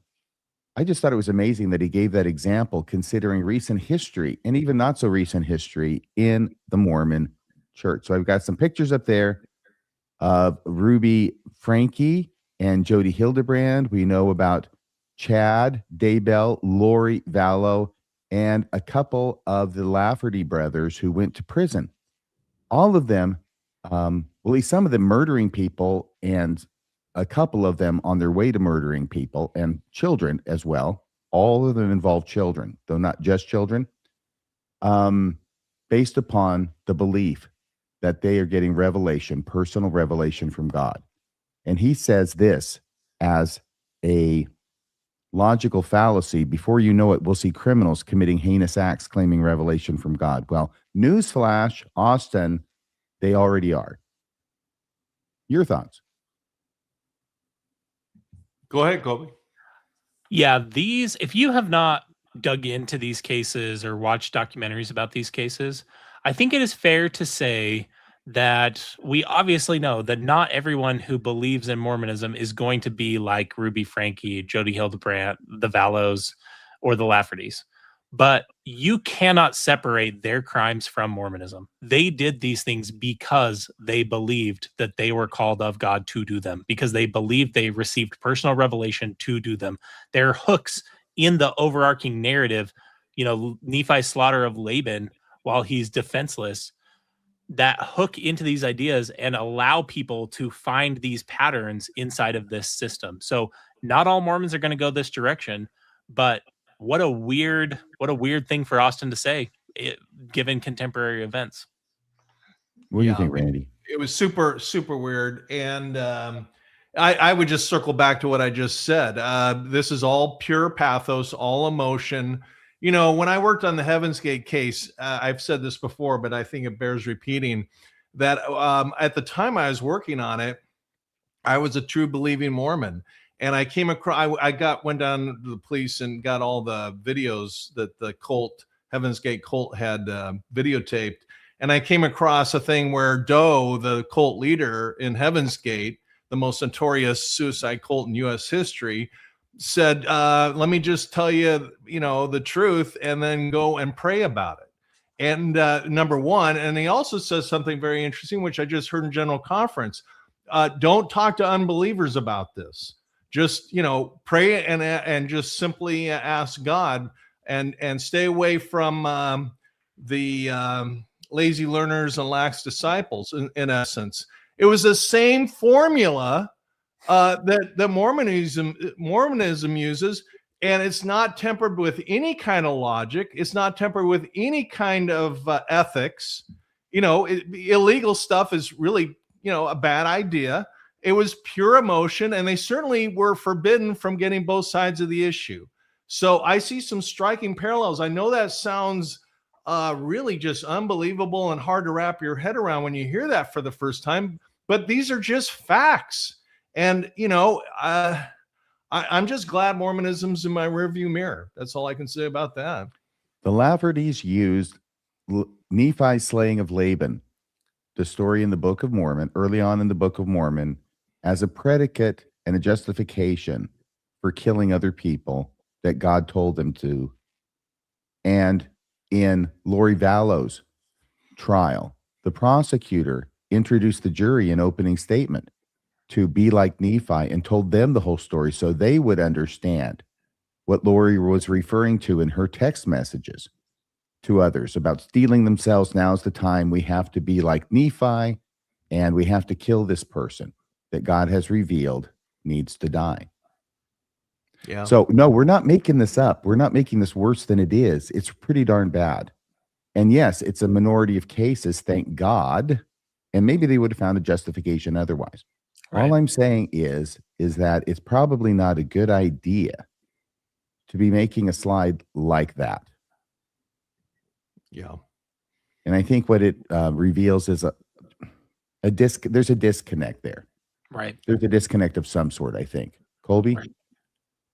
No, I completely agree with you. I mean, who knows what these people would have hooked onto if it wasn't Mormonism. But my point is, you cannot separate their crimes from Mormonism. Like, they themselves think that Mormonism motivated their crimes. Lori Vallow did an interview with local news where she like truly believes that Jesus is going to come back and bust her out of prison. Like, that's what she believes. So she is telling people like Austin Fife she did her crimes because of Mormonism.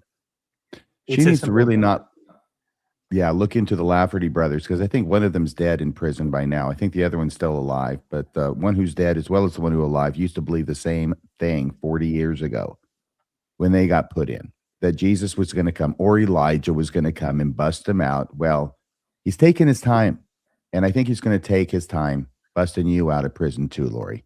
Just saying. All right, so now we have this wonderful part of the show, okay? This is my favorite part. Because even though I could not induce Austin to come on the show to talk to us, nevertheless, the things that we were saying made him respond to them. He responded to some of the things that we were saying about him, the criticism we were giving of his book, and he ended up making it worse and worse for himself. That's what was so delightful about it. It was like quicksand. He keeps struggling to get out of the quicksand, and he keeps getting caught more and more in the quicksand, to where I made this particular slide, okay? Because this is what he says. When he gets caught making a bad argument or doing something wrong, what he did was he would say, not, oh, you have a good point, and I need to correct that, or you've misunderstood my point, and here's the evidence that supports what I said initially. No, instead he says, it's a trap. I meant to do that, and you fell into my trap by criticizing me for the bad arguments that I was making. So the next slide is, let me see if I can find this one. Yeah, it's a trap. And these all come from a particular episode that Kolby and I did called How Mormons Lie to You. This deals not exclusively with, but largely with Austin Fife. We go off and we go after some other people. You know, the this usual didn't count. We didn't count this as one of the 20, right? Because we didn't even count this as one of the 20, and I think we should. How Mormons Lie to You. Because this is where we talk about where Austin goes on to Psych Word Radio and talks, stuff and tries to defend himself, and they all agree with him, believe it or not. Now, this has to do with one of his arguments, okay, for the Book of Mormon, which is called the Narrative of Zosimus. And that's the timestamp up there, okay? The Narrative of Zosimus, which he put in his book, the Light on Truth letter, to support the Book of Mormon by saying there's this ancient document, although not ancient enough, as it turns out, but he doesn't get to actual dating because it doesn't help his argument. We understand, Austin. That's how it goes. But he's trying to show this old argument from Jack Welch from 40 years ago. I mean, I was doing the apologetic thing when it was first published by Farms. And it takes this old document and tries to make all these connections with First Nephi to try and show that the Book of Mormon is ancient and comes from the Near East, all right? We pointed this out. We blew that argument to the moon.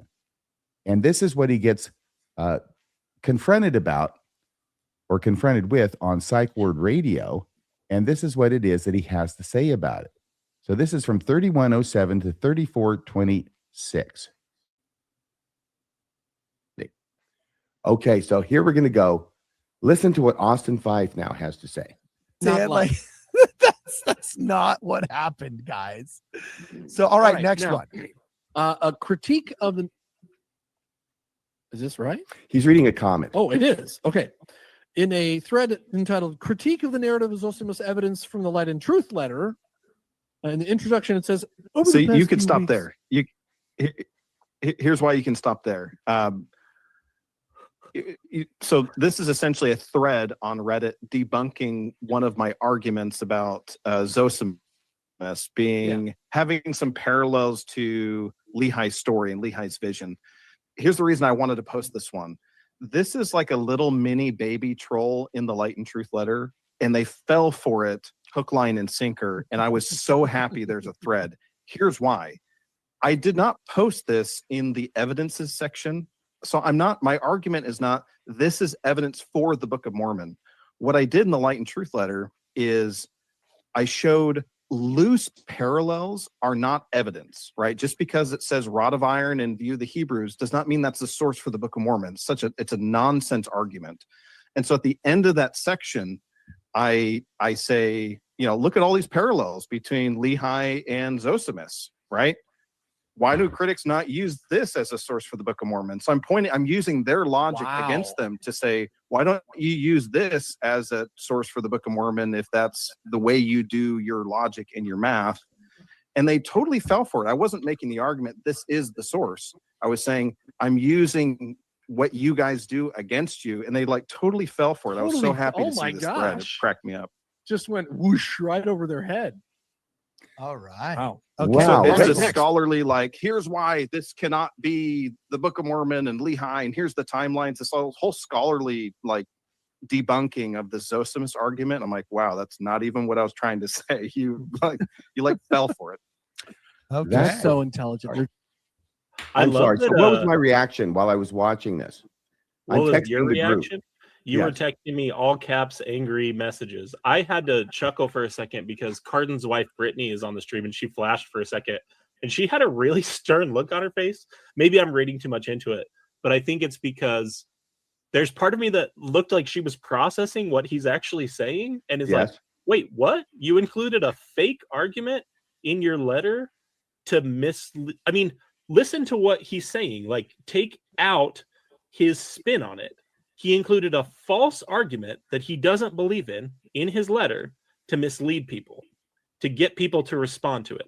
The thing I love about this too is you responded to the narrative of Zosimus argument and highlighted that it's not evidence of anything, which basically you came to the same conclusion that apparently Austin really held before he put it in his letter. But the thing I love about seeing Brittany's face is it's like, she seems like the only person with a brain of the four of them because she's recognizing what Austin is saying and had a stern look on her face as he was talking about it. Isn't this fun going down memory lane? It is. This is worse than a bad episode of Beavis and Butthead. It's worse than I remembered it. What did you think, Kolby? By the way, instead of playing the whole, it goes on and on for quite a ways, this evisceration of Austin. So I cut it up and tried to get the very best sound bites, and I've got 6 of them total. That was the first one. So we can follow it along as we watch him twist and turn in the wind.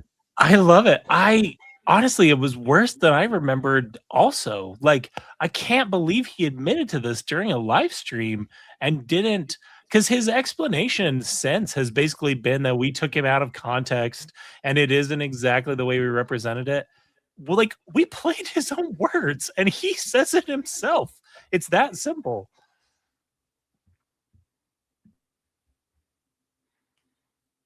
Can't hear you. You're muted, sir. Thank you for letting me know. So I'm going to the second slide here, unless you have something else you want to add to that. This is where it says the narrative of Zosimus was not included as a trap, LOL. Okay, so narrative of Zosimus not included as a trap, LOL. And let's see what this says. It's from the same show, but the timestamp is 34:59 to 35:29, so this is about half a minute. Over. And then he includes this evidence, and he treats it as an evidence. He doesn't say, by the way, this is the way that apologists argue, right? Or this is the way critics argue, or anything like that. He presents it as an evidence. We blew it out of the water, and so did the people over there, apparently on ex-Mormon Reddit. And his response when his arguments get blown out of the water is to say, I meant to do that. Yeah. Oh. I meant to do that. It was a tour de force of bravado, and nobody called him on it.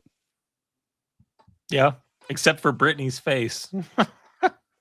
Yeah, Brittany's face called him on it. That was about it. That was the only pushback he got, was Brittany's face. Anything from you, Dr. Bell? It just, my BS alarm went off. So, it pegged the red line. What can I say? It was so bad. As much as I dislike the arguments that come out of Midnight Mormons, it was so cringy. I actually felt bad for them because they've officially reached the bottom of the barrel. Wow. You can tell when they started hitting the bottom of the barrel, Randy, because that's when Jonah made his appearance onto their cast of characters.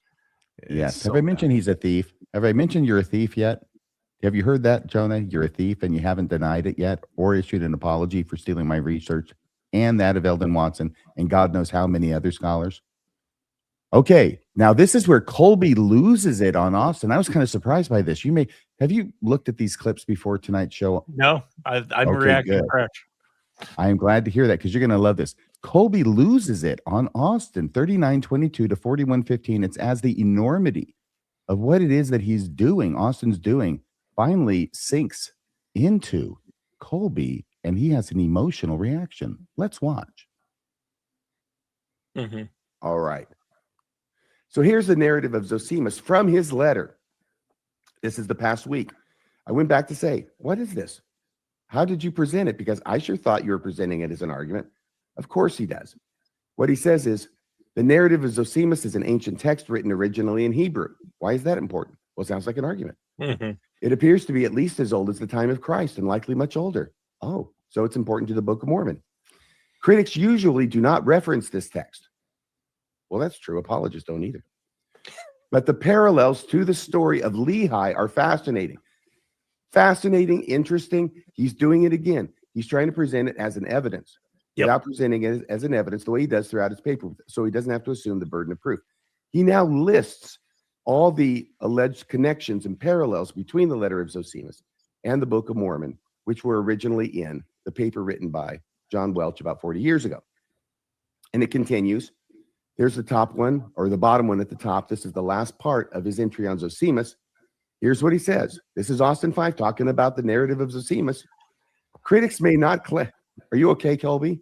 I didn't look at the letter again. This is. Go ahead and read it. Go ahead and read it Okay. since it's hitting you fresh. Before you recap this, I just have to say this.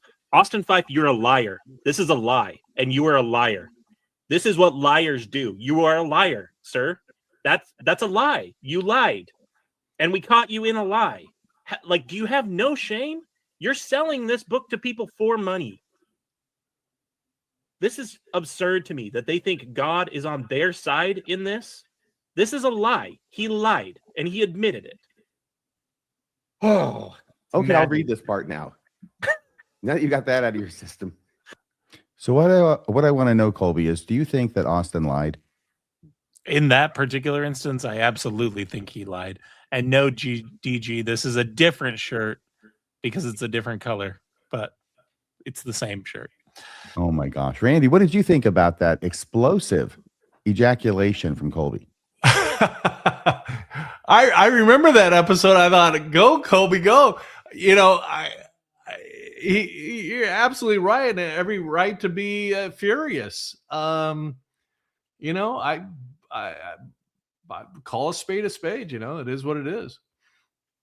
Very, very good. Now, what I'm going to do now is I'm going to put on the stage this because I want to make sure that we did not skip this because this was his hasty generalization. We've talked about it, but I want to make sure we show it to the audience. Once again, it's this whole crazy receipts thing that I think is important, that you think is important, that we think is important over here, but not so much over there on the apologist side.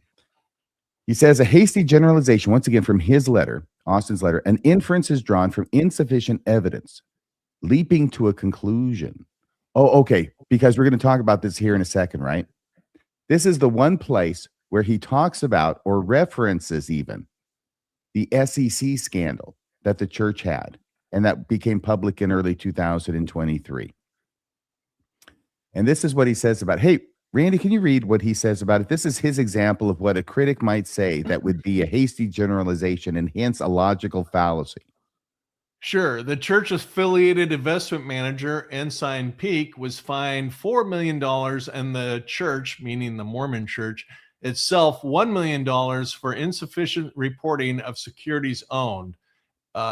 In other words, they concealed and hid stuff. So the church is sketchy. Is that a hasty generalization, do you think? No, it's factual. I think it's actually very charitable towards the church, because they're saying insufficient reporting when it was a fraud. It was a financial fraud. That's exactly right, ironically- Randy. That's what I was. That's exactly what I was going to say. It wasn't insufficient reporting. It was fraudulent reporting. They lied on federal forms. Federal forms that were created. One of the things that's so absurd about the apologetics on the SEC issue is the Securities and Exchange Commission was created in 1934 because of the Wall Street crash in 1929. Regulators like this exist to protect the public. The whole reason that 13Fs are required is because you are a large enough market mover at that level of transaction that you can affect the entire global economic market. So people have a right, our law has determined, our regulations have determined that people have a right to have access to that information. The church decided that they were above the law and did not want people to have access to that information. And they concealed that information for the express purpose of not giving people information that the law says they are entitled to. It was not insufficient reporting. It was fraudulent reporting. Yep. So here we get great points, by the way. Well said. This last thing in his book where he describes the logical fallacy is what really got me this time, where he says we all tend to take lazy shortcuts when we encounter new information. Do we all, Austin? Or are you applying what you do to everybody else subconsciously? He goes on, it is easier to write something off than to engage with the issue. And now it's going to get really deep. One or two more insights may address the concern. He says one or two more insights may address the concern, in which this is all he says about the biggest financial scandal the church has faced since Kirtland, Ohio in the 1830s. And in his book, this is all he says about it. And he completely does not mention it in his chapter that's devoted to financial issues with the church. This if is one another... or two more insights might address the concern, Austin, why don't you provide those one or two more insights is my question, Kolby. It's because he can't. This is exactly what I was talking about with my example of the street lamp puzzle. One or two more pieces may make this thing that looks exactly like fraud not look like fraud. That's what he's trying to do. That's what they do. They're always staving off the obvious conclusion, hoping that there's going to be some other piece of evidence that's going to come out that's going to completely change it. Nothing's going to change that. Like, it's a stipulated consent order that the church entered into and negotiated through working with the regulator. There's no additional insight that's going to change this. Great point. Randy? Well, the church finds itself as a result of the SEC thing and the other numerous things, but let's stick with the SEC, of committing a fraud, period, and being busted for it and not apologizing, which is official. I mean, it's as official policy doctrine, whatever you want to call it, as can be, because the guy running the show now, Dallin Oaks, has said repeatedly, we don't issue apologies. So you're just screwed when you take that position. You're caught committing fraud on one hand, and you won't say I'm sorry on the other. What reasonable adult or organization run by reasonable adults don't apologize when they... I wouldn't label that a mistake. I would label that as it's a fraud. And a mistake is a fart in the elevator. That's a mistake. But this is not a mistake. This is fraud, and they won't apologize. They're just certified screwed with that position. Randy, I did apologize for that fart, that elevator. And I forgive you. Yeah, when I fart in an elevator, it's no accident. All right, so let's go to this clip. We've gone through 3 clips. Here's now this 3rd clip where the Light and Truth letter never addresses the LDS Church's SEC scandal. They're quoting me saying this. And then now this is where it becomes a trap, because he's going to call it a trap that he mentioned it in that piece that I just showed you, right? That we just talked about. That's the only mention in the entire book, 245 pages about the SEC scandal, not mentioned at all in the entire chapter that's devoted to financial issues with the church.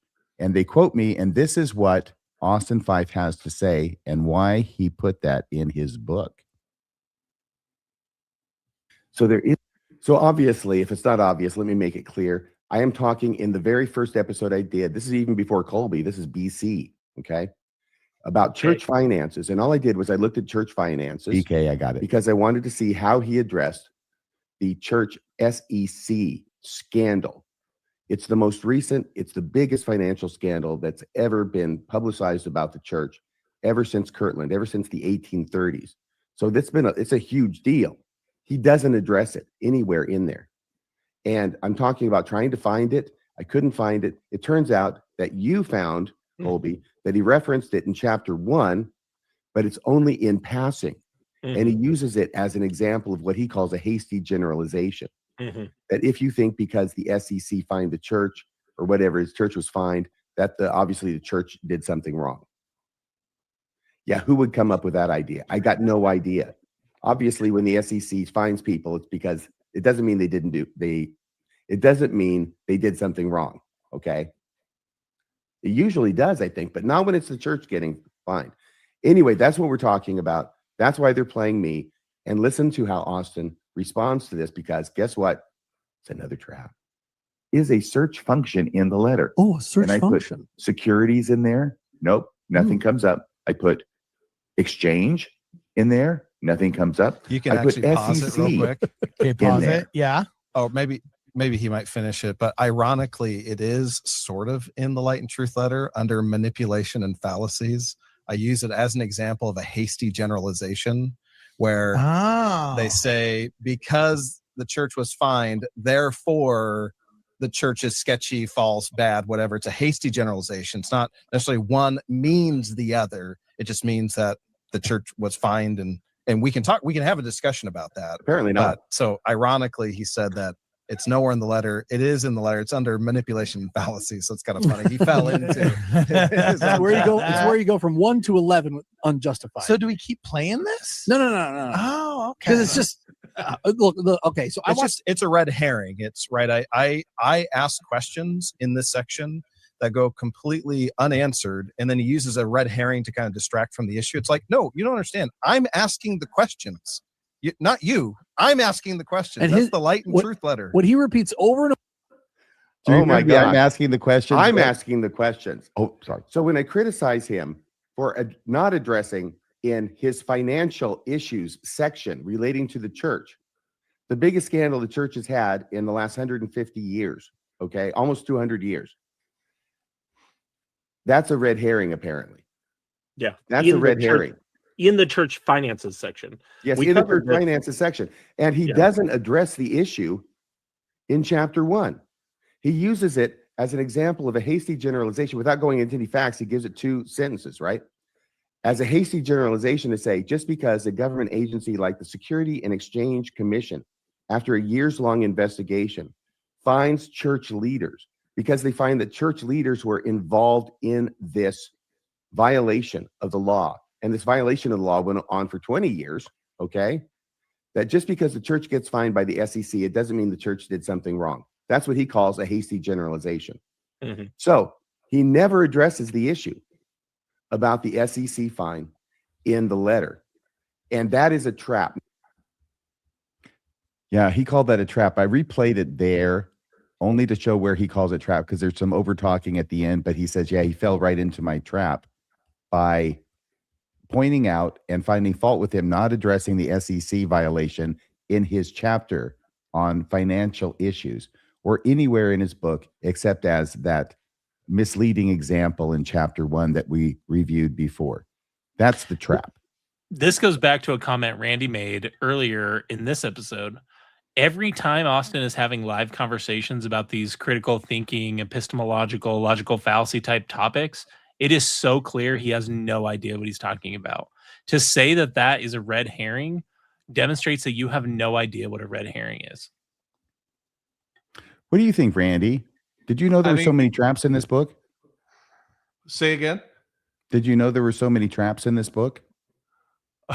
Well, yeah. Well, that's just so absurd. But I can just say this: I'm not Mother Teresa, but those are not my values. If those are their values, they can keep them, because the Mormon Church has a value system, and it compels its members to have a value system to say such certified USDA choice bullshit. And if you can't figure that out, then you deserve it, and there's more people that believe in Bigfoot. There's more people that believe in a flat earth than Mormonism. And we're just trying to tell the truth to the remaining 3 or 4 million members and let you decide on your own. But now that you've seen the evidence and you go for that, you deserve it. You deserve to give up your Sundays. You deserve to give away your 10%, and you deserve to take your brain and hand it over to 15 guys in Salt Lake that clearly are frauds. Mic drop. Chef's kiss there, Randy. That's 2 there. You got as many mic drops as Austin has traps in his book so far. So let's see here. Now, we've got a couple more. This is the SEC scandal is a shallow thing. This is where he's justifying not addressing the SEC scandal. He calls it a shallow thing. So here it is. This is 57:28 to 59:06, so about a minute and a half. Now listen to this one. It's kind of just a thing that I think he wants people interacting with the most negative things he can find about the church and the most recent negative things he can find. SEC is a shallow thing. I try to go deeper and ask some real fundamental questions. Like you mean past the open. Okay, wait. There was a reaction from you when Austin said the SEC is a shallow thing. Austin doesn't understand like any of the stuff he's talking about. When he calls something a red herring, it's not a red herring. Like we could look at the definition of what a red herring is. It's so absurd to me that we have all these bobbleheads nodding along and high-fiving each other. Like, how is there no sane person in the room? I guess it's a shame Brittany wasn't there to look askance at the camera for a minute, but how is there no sane person in the, like, if I was on a live stream with you and Bill and you were talking about this level of game playing with apologists, I would like to believe I would say something. And that's my other overall takeaway from this and Austin's effort is like, it's not what it purports to be. The title is the Lite and Truth Letter, and we've now caught him in 2 examples that we've been able to track down of him knowingly putting false things in there according to his explanation, right? So he's either lying then or he's lying now in defense of the church, like in defense of the truth. Like, this is absurd that they think they're the good guys. Like, they need an Are We the Baddies moment really bad. I think that lines up really well with what you said, Randy. If this is your value system, you're welcome to it. I don't have any interest in, breaking bread with people like that. Yeah. And we think about it. We have the ability now that Mormonism is, behind us to just say what we really think and be honest. I mean, for the one true church, this joint sure has a hard time telling the truth and defending the truth. They wouldn't know the truth if it came and sat on their face. It's just so absurd. And now I'm starting to sound like you, Kolby, because I'm going off. And, what can I say? But at least it's the truth, and I stand by it. And if they want to come out and debate and show me wrong, I will gladly apologize and go back to church. They can't do it because they don't have the truth. They're lying. Any comments from you, Kolby? I got my comment in. No, Randy's killing it. Yeah, and I'm not touching that line with a 10-foot pole, what he said. We brought in the ringer, man. We did. There's one more clip here, okay? One more clip. Did any of you think it was funny that he called the SEC scandal a light thing and that he likes to go deeper by ignoring it? I cannot track his thought trains, unfortunately, or fortunately for me. Well, he actually comes up with the third trap, believe it or not. So many traps, so little time. 59:52 to 1:02:14. Yeah. This is the last clip here, so enjoy it while we got it.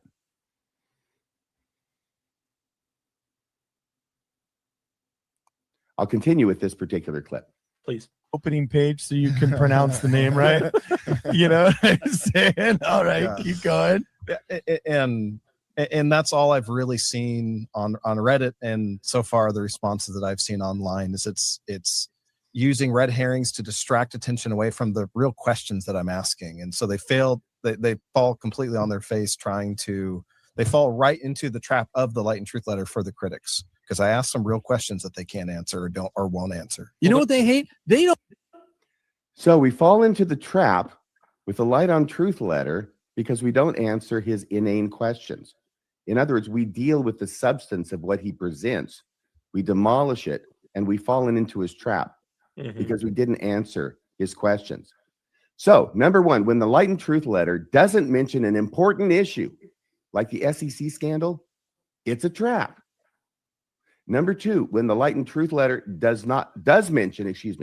it does mention an issue like Zosimus, but gets it horribly wrong and is exposed publicly by us and others, that's a trap too. And finally, number three, what we just saw is when we demolish the Light and Truth letter's arguments, but don't answer Austin's dumbass questions, well, that's another trap. Admiral Akbar would be proud. One thing I was going to say is right at the end of that clip where you ended it, Jonah, the self-styled professor, says, "Do you know what they hate? Let me tell you, Jonah. I hate liars. I hate people who lie. I hate people who play games with people's lives." RFM and I have received emails from listeners to our series and who have read the Light and Truth letter, who it is affecting their marriage and it is affecting their life because they have a believing spouse that is using the Light and Truth letter against them like a cudgel to say, look at all these reasons to believe. And now that I know that at least some of those reasons are, according to Austin, a trap, they're not real. Like, do you understand why we care about this? Like, I hate liars, and you guys are liars. Let's continue to improve it, shall we? More than we already have? Yes, we'll gild the lily. Now we go to Jacob Hansen. And that's where we segue from Austin Fife and to somebody else who doesn't need to be mentioned anymore here. So, but is also a liar for what it's worth. I know you just really, really came out swinging on both of those. It reminds me of the best line in the third Indiana Jones movie, which I think is Nazis. I hate these guys. That was great, man. That was so long ago. I forgot that we did get those emails from listeners talking about how it was being used in their marriage and affecting their marriage. And it's just so This is actually why we decided we would do it, was because we were finding out that people were getting gifts of this book from well-meaning, faithful family members or spouses, and it was putting them in a difficult position. So we wanted to provide a resource. Randy, what did you think about Kolby exploding on that? Well, as you can just see, I can relate. I mean, this is infuriating.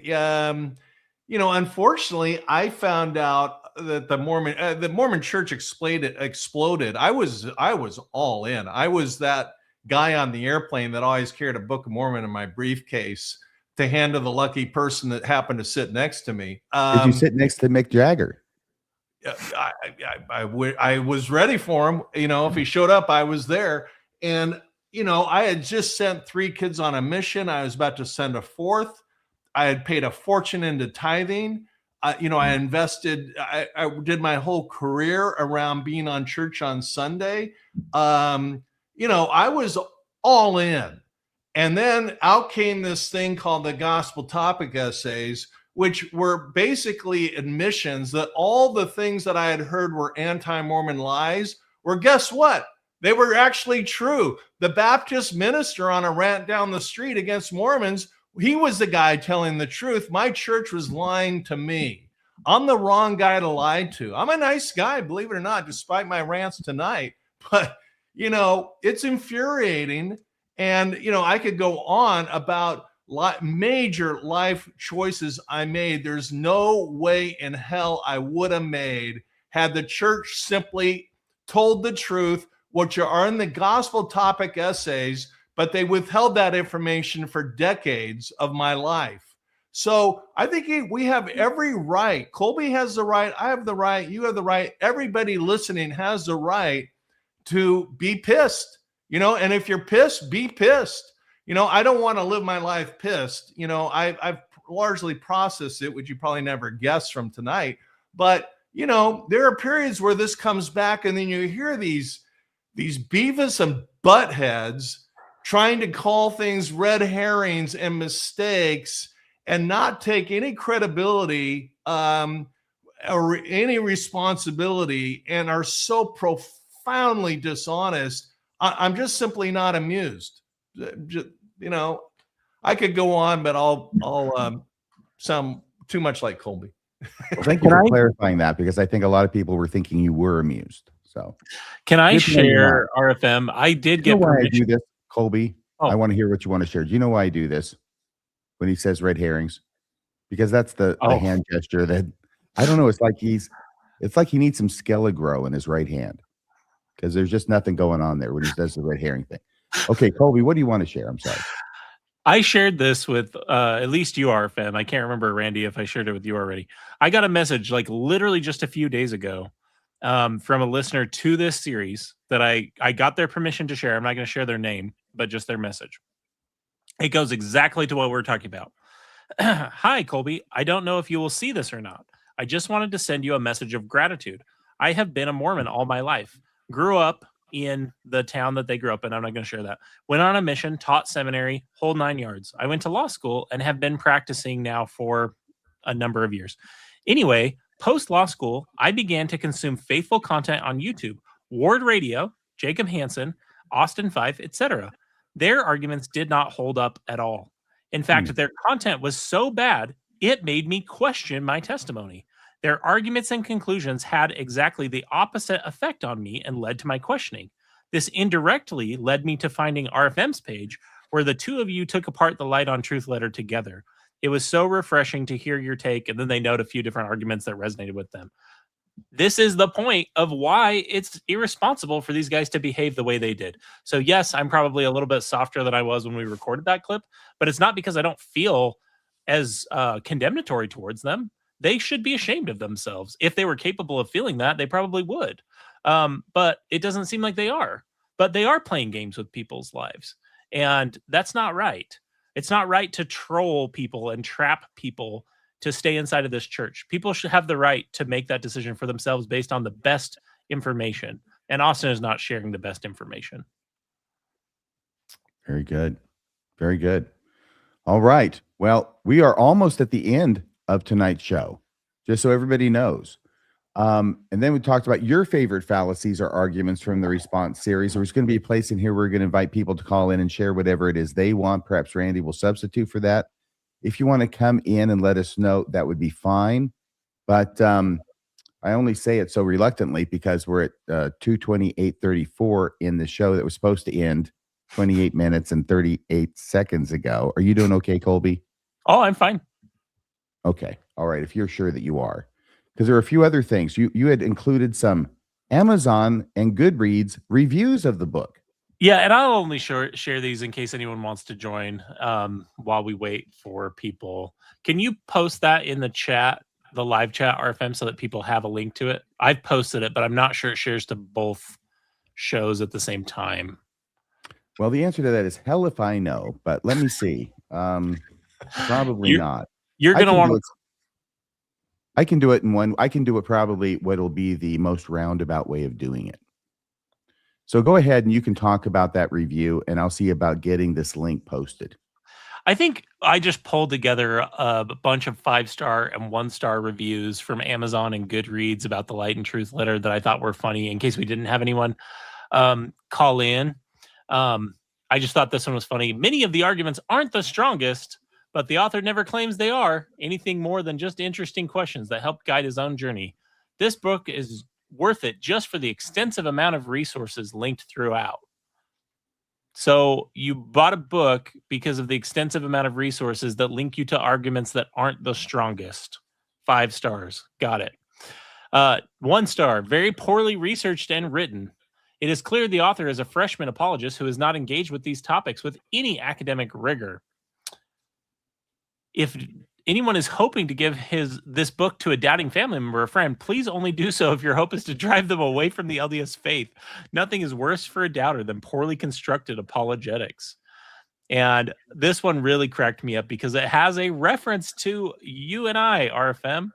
1 stars, more appropriately titled Light on Truth letter.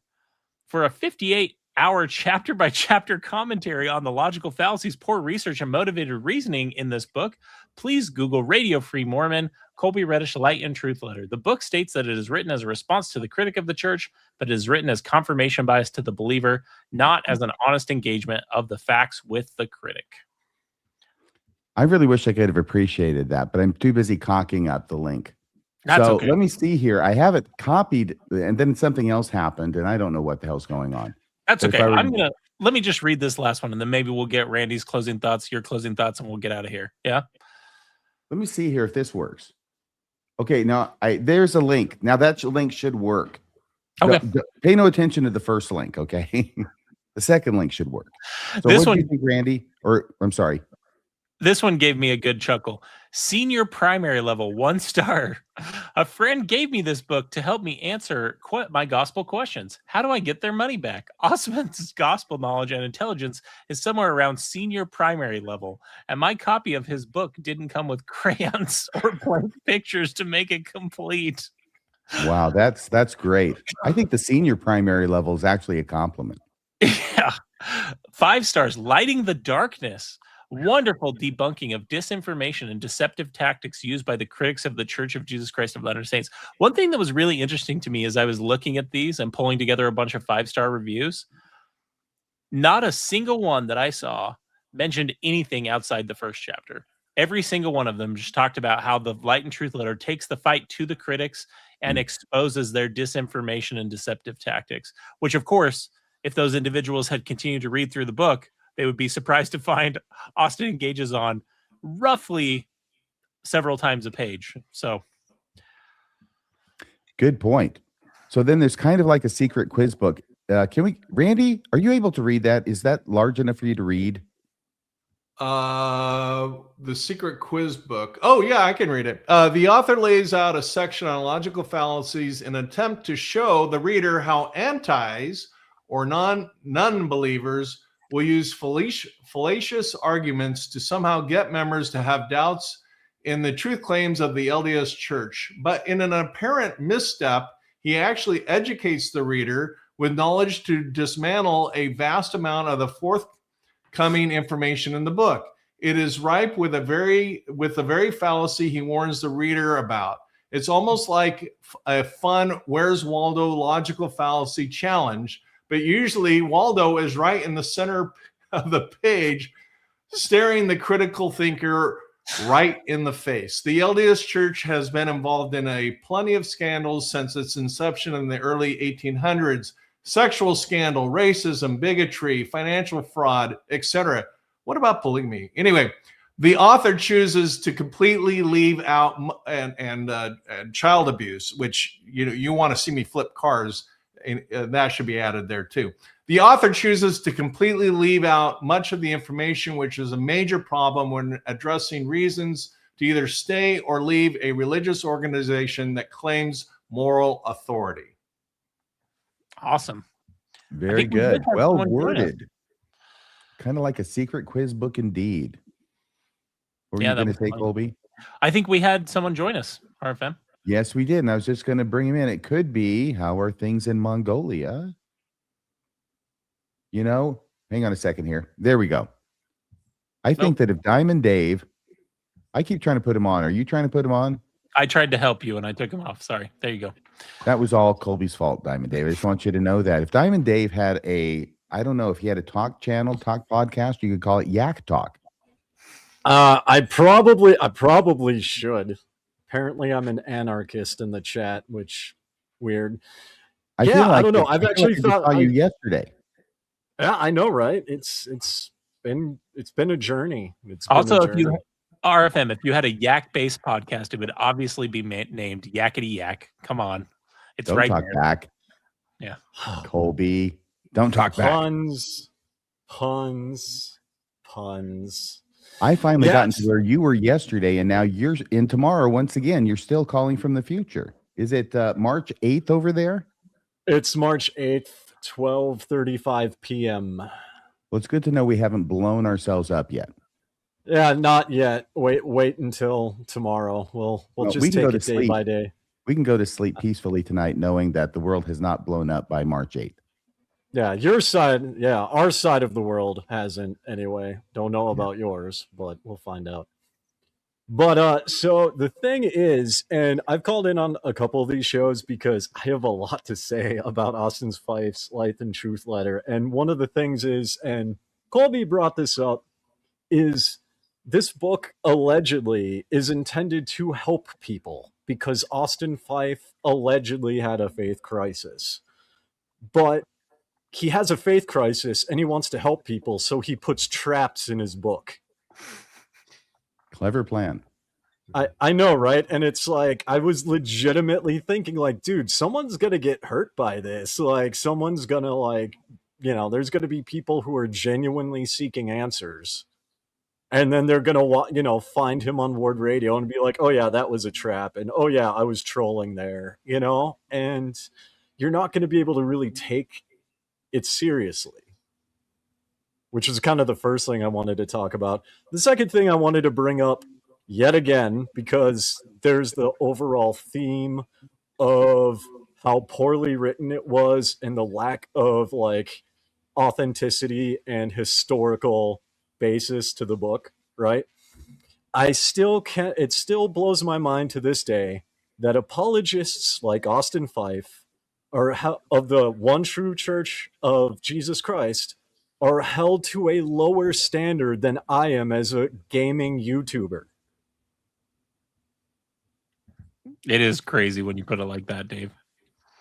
I actually brought that up with RFM, and I wanted to get Kolby and Dr. Bell's kind of thoughts on that angle, because I brought this up before, and like, they don't get any pushback when they make a mistake.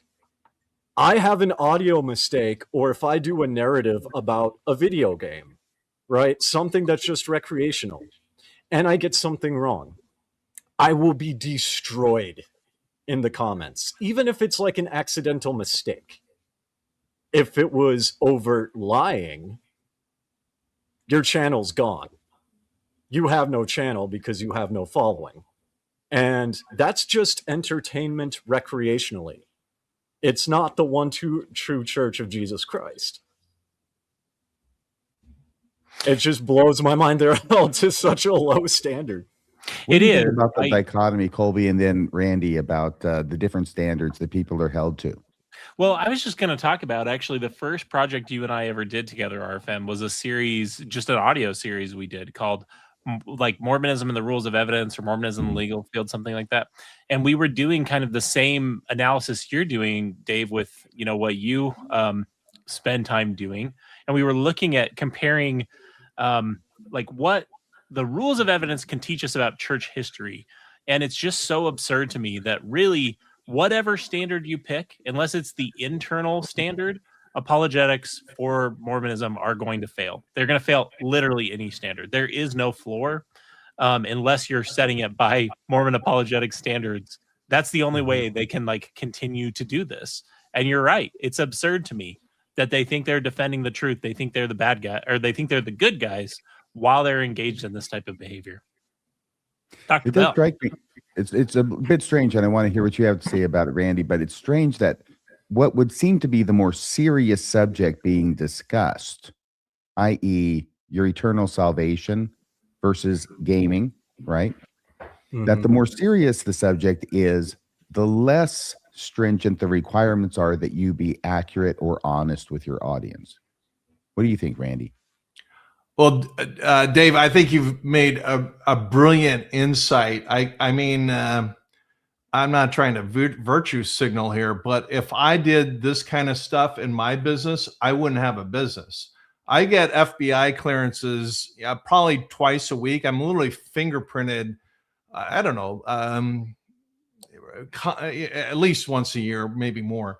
And you just don't lie. In the business I'm in, you don't lie. I mean, all morality and all of that aside, you just don't lie, because you trash your reputation, you trash your credibility, and it's over. And yet that seems to be the game plan. And you're right. We live lives that are far more credible, far more ethical, far more logical than the church we once thought was the one true church. I think it's just a brilliant observation. And I'm not trying to pat ourselves on the back, but it doesn't, that all being said, it doesn't take an awful lot to have more integrity than the Mormon church has, if we really know what we're talking about. Well, exactly. And I fully agree. And I mean, even like in something like, because my field now, because I used to be in banking and it would be the exact same thing, right? Banking and finance, exact same thing. But even in my field now, as just a content creator, right? I mean, there was one point where I lost some followers and some of my videos didn't do well, not because I lied intentionally, but because the thumbnail and the title did not match the content of the video as well as it could have. And a bunch of people were like, oh, no, we're not watching this guy at all. Right. And it just, I mean, it's gaming and you can always find new viewers. Right. But I would think, like Dr. Bell said and Kolby said, like, your eternal salvation and families being together forever, that's much more important than, me just ranting on a YouTube live stream and like guns and explosions, right?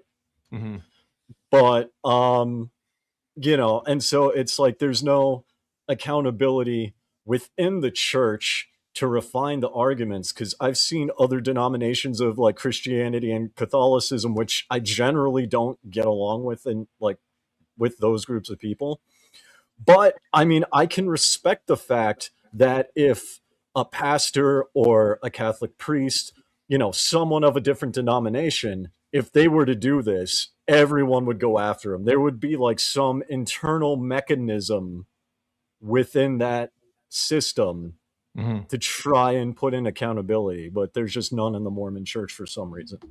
Yeah. And contrast that to the Catholic Church. Now, I'm not Catholic, but you got to respect that the Pope came out and apologized for various serious mistakes. And he didn't sugarcoat them and call them mistakes.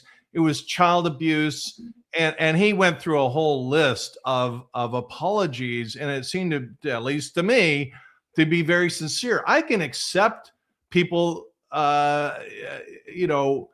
who own up and accept that they screwed up and apologize. I can respect that, but I can't respect an organization as I said earlier, the organization itself is so sketchy, and then they compel their members to keep to do the stuff that Austin Fife is doing. In a way, Austin Fife is prey, and the 15 guys in Salt Lake City are predators, and nothing less than that. It's a predator-prey dynamic, and yet I think we need to give a little credit where it's due. We're trying to live principled lives. I mean, I know RFM and Kolby well enough to know that they're principled people. You ask them a question and you may or may not agree. Generally, I do. But the answers they give are honest, truthful answers. And, all the kidding about Beavis and Butthead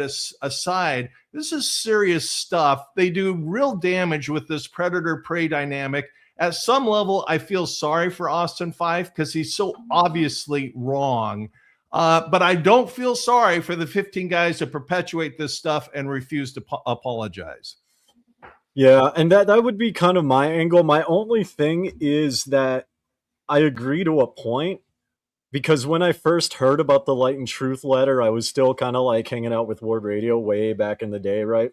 And so it's like, okay, I kind of want to see this guy's angle because I left due to a faith conflict.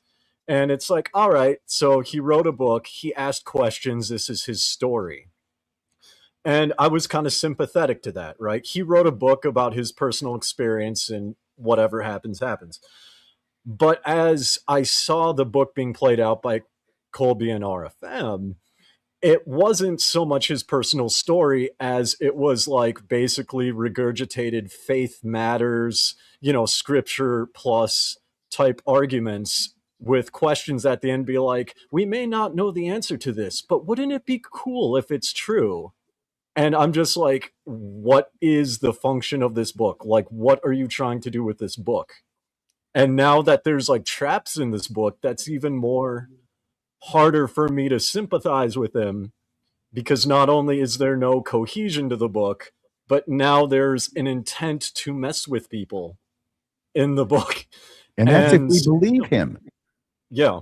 And yeah, exactly. And that's if we believe him. But this was all intentional. The book didn't just vomit itself into existence. He sat down, he wrote it, he revised it. He wrote, he claimed that he spent, late nights. Well, at least he wrote it.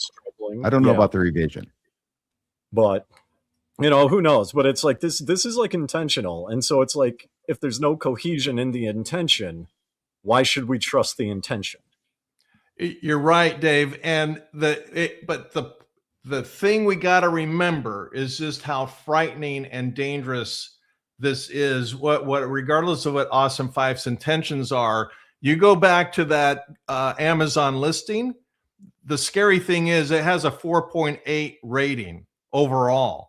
And I write books, and let me tell you, that's a very high rating. So he's conning a lot of people and pacifying, because the average member of the church by now knows that something's kind of got to be up, but he's pacifying them where they can say, well, that's all been debunked, without digging in at any level. So Austin Fife, 4.8, he's winning at some level, but you keep punching through the best you can. That's kind of interesting because, and I don't know if this is a generational thing or just maybe a perspective thing. In my anecdotal experience, reviews mean nothing, right? Of people my age and younger, we do not look at reviews. We do not care about reviews, because there are businesses where you can pay bots to hyperinflate your review. Yeah, exactly. Like, paid bots exist, right? And so it's like, you do have a valid point, because there are people that will see it. But I also wonder, how legit is that 4.8 review? I'm not accusing him of anything, but I'm saying people will pay to inflate the reviews. So if we can't trust his book, why should we trust the review? Maybe the reviews are a little bit like missions. The people pay to leave the good reviews for the Light and Truth letter. Yeah.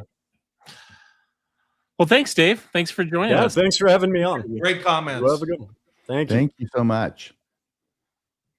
All right. Well, we are almost 2 hours and 50 minutes into this 2-hour episode. So I see nobody else who's joining us. So let's close this thing out. And I'm going to give some final word time to Kolby and Randall Bell. I'll give it to Randy first, and then Kolby, and then I'll take us out. What do you say? Well, thank you. I think our community, our tribe, and we're all in this together. I think we may have landed in different places post-Mormonism, but I think the common denominator that unites us is a desire to do a better job at being a more principled person than we ever did in Mormonism. And the snarky side of me wants to say, and that's not real hard to do, but the fact is that's what we're really trying to do. I left the Mormon Church because it did not meet my values, and I don't mean to sound like Mother Teresa, but those are some pretty sketchy and frankly dangerous values. So I think our tribe, our community owes you RFM and owes you Kolby, a lot of gratitude, because as I said from the get-go, 62 hours of content, that's a lot of research. I mean, I do an episode once in a while and it just takes, I put in, a few hours here and a few hours there, but it adds up to do that. So that's a Herculean effort. And I just want to end by my comments by just saying I'm grateful and thank you. I personally got a lot out of it, and I hope you feel the love and gratitude that so many people feel for your efforts. Well, thank you so much, Randy. And thank you, Gigi, whose comment was displayed on the board there a second ago, I think by Kolby. I think Gigi should meet DG. It's a match made in heaven. Thank you, Randy. That was very kind. 62 hours was a lot of work. I can tell you, too, probably pretty conservatively, 62 hours of recording, what would you guess, RFM? We probably would do about... 8 times at least. I'd say 8 times for me, maybe 5 times for you. That's what I was going to say. No, I just thank you for being here, Randy, and for breaking down kind of the conclusion of this with us and looking at kind of a retrospective on some interesting data points. I had so much fun doing this series with you, RFM. I am not reading this second book. You could not pay me to read this second book. No, not enough money in the world to pay me to read another sentence written by Austin Fife's computer. But, I think there's value that we find in life of having done things that were hard and difficult, that if we had known how difficult they were when we set out to do them, we probably wouldn't have done them in the first place. There's something special about moments like that. And that's how I feel. Heading to Mordor with the ring. Exactly. One does not simply review the Light and Truth letter, is what you're really saying, RFM. Yes. But no, I had a blast with this episode, and just with this series in general. So thank you for letting me be a part of it with you. Well, thank you for forcing me to do it. It wouldn't have happened without you. I did the first chapter and I thought I'm done because I just showed this whole book is a bunch of malarkey if it's not going to address the SEC scandal in the chapter devoted to financial issues. But then you came a-calling and you had roses and they were red and they smelled so sweet. And I said, I'll do anything you want me to do, Mr. Rando. All right. Well, I think that's it then. I should say something here. It has been a long ride, but it's been a very enjoyable ride. And I agree with what you said, Kolby, that it's let's put this up here on the screen, shall we? Let me see if I can do that, since I'm kind of the one in charge of all this. This is what you had written somewhere. Can you read that from there, Kolby? Yeah, I wrote this on the last, on the conclusion episode. I wrote, throughout this rather lengthy series, I have found that the real light and truth were the friends we made along the way. So thank you, everybody, for joining us throughout this very long series. I've had a blast, and I do feel that way. And I have too, although I don't feel that way. But seriously, folks, seriously, it's been great to do this. Lord knows we probably won't do the like again, but this stands as a testament. And anybody who wants to hear the other side of the story of what it is that Austin Fife is talking about in his book, it's readily accessible at Radio Free Mormon, and you can go through them and you can find out what the real story is, the truth behind this crazy mirage that Austin Fife is trying to thrust upon you about how science and archaeology and linguistics and everything else in the world testifies that the Book of Mormon is true, as long as you don't look at the evidence. So please hit like, please hit subscribe. If you haven't yet, could you go to radiofreemormon.org and make a donation today? That would be so great. I would appreciate it. It is your donations that keep Radio Free Mormon broadcasting behind enemy lines. So thank you all for all of your support, for all of those of you who do make donations, for those of you who can't make donations but watch anyway and share this with friends and family, much to their delight and yours. Thank you so much for all of that. I'm just having the time of my life, and I'm glad that I could live long enough to see this happen and make such great friends as I have found in Kolby and Randy and pretty much everybody in the live chat and beyond. Thank you so much. We'll see you on Monday at 6:00 p.m. Mountain Time for the Mormon newscast. And beyond that, I think you know the schedule. So thank you so much. We'll see you later. And good night, everybody. Please have a great second Saturday tomorrow.